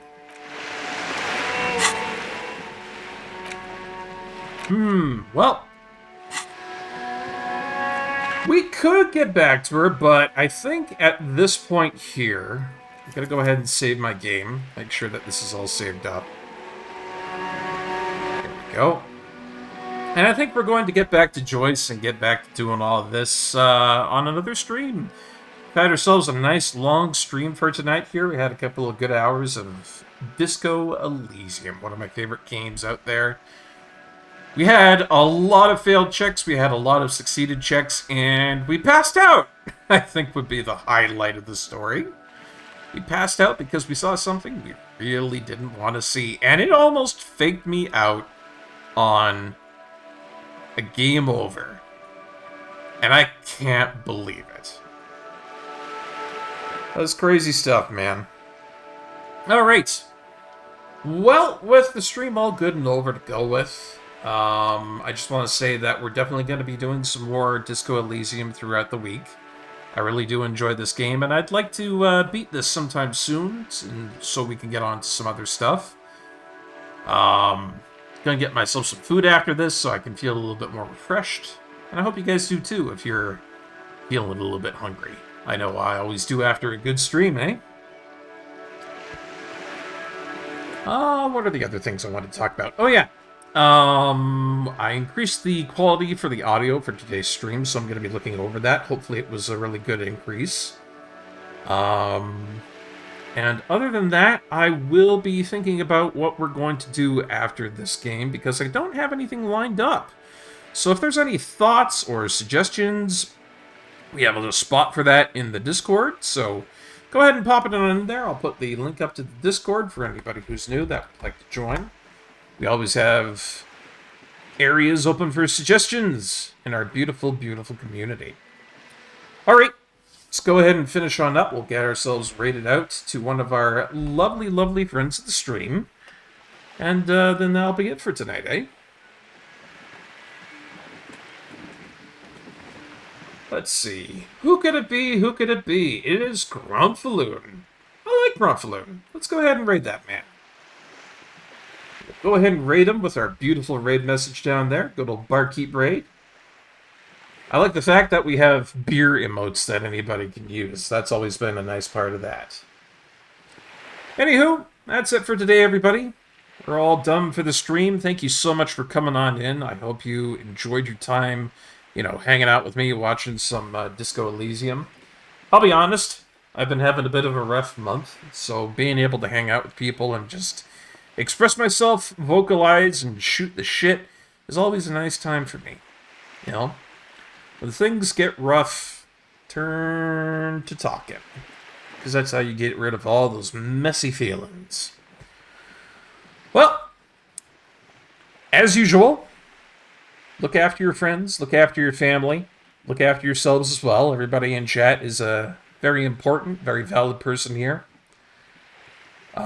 Keep yourself fed, keep yourself warm during the cold months, and look after all the things you need to, because, hey, life is short. And you can't be wasting it on all the negative stuff, so crack a smile. Come on around and hang out at the pub. Come hang out with Barkeep. Alright, I'm Barkeep, signing off for tonight. See you later, folks.